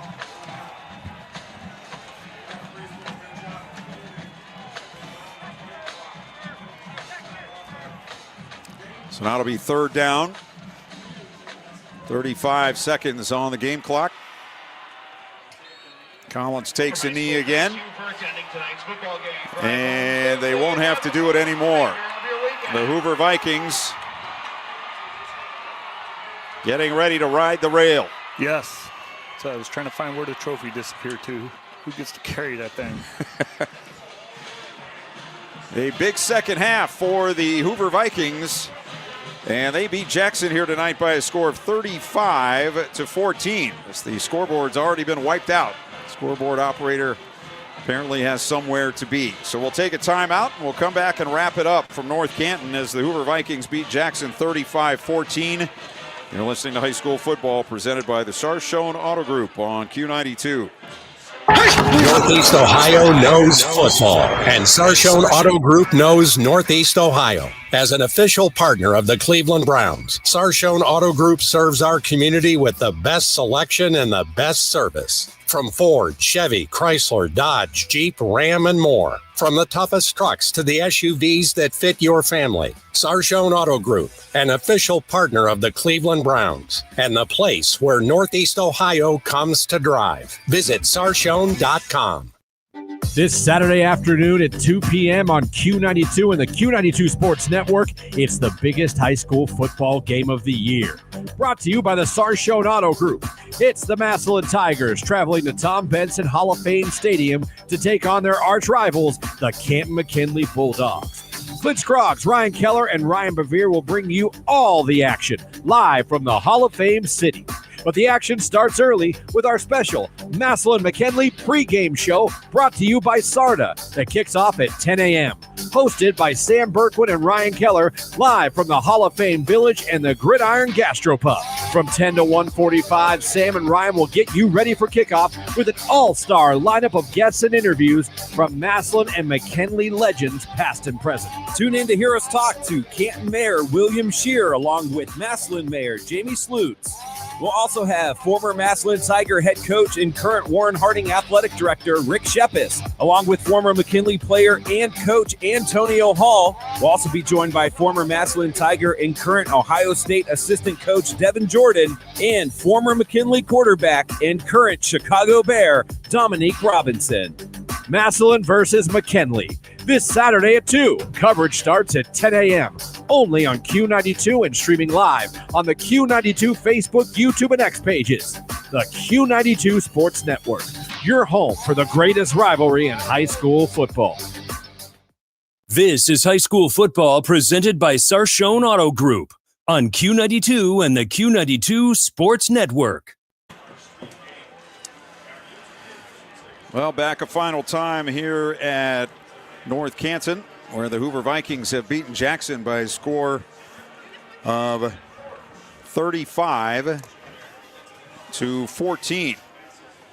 So the Vikings end their regular season with a record of 8-2. Jackson falls to 5-5, but both teams are in the playoffs. We've seen Jackson play some of the best football of anybody this year. But there's also been a couple of games in which they have really struggled. Last week losing to McKinley 40-9, and in the loss here to Hoover, in which really after the first possession, it was all Hoover. The Vikings weren't able to put points on the board really till the second half, but the Vikings really dominated this game. Yeah, absolutely. That's been Jackson's, Achilles heel all year is defensive. They've given up a lot of points in their losses, and that was done again tonight. And I know Coach Rohr has to fire him up. He's a very active coach, and he loves that defensive side of the ball. But it's just been a struggle so far this year. And offensively, like you said, after that first drive, he just didn't have any rhythm. It just didn't. Nothing was clicking. And really, Hoover helped them out by shooting themselves in the foot on some big penalties in that first half. But like you said, it was definitely a Hoover Vikings win. The biggest thing, I think Hoover has to make sure they're healthy. It looked like they may have had a couple injuries tonight that might carry into Week 11. All right, that'll do it from here at Memorial Stadium in North Canton. Don't forget, tomorrow we'll have all the festivities around the 136th Canton-McKinley Massillon game from the Hall of Fame Village and Tom Benson Stadium. I'll be there with Ryan Keller tomorrow, along with Ryan Bevere, and it should be a great day. And looking forward to hopefully a good game. Last year's game, I believe, ended 16-7 in favor of the Tigers, who won 9 straight in that series. And the Bulldogs looking to turn that around. You want my prediction? All right. I think McKinley gets the win, and we're at Massillon, Louisville next week at Paul Brown. What do you think? What do you think? We'll see. That's just my prediction. That was Christian Bigglesworth's prediction as well. So we'll see how that goes. That with Massillon dropping down to 5th place, that would put them in the 5-12 game and set up that playoff matchup at Paul Brown Tiger Stadium next week, if everything goes the way we think it might. Because Louisville certainly got a win tonight against Worcester, and we'll see what happens with the Tigers and the Bulldogs tomorrow. So thanks to everyone back at the studios. Thanks to my partner, Brian Beatty. Good luck to the West Branch girls tomorrow. And thanks to Ryan Bevere. My name's Clint Scroggs. Again, our final tonight from North Canton. Vikings 35, Jackson 14. You've been listening to High School Football, presented by the Sarshone Auto Group on Q92.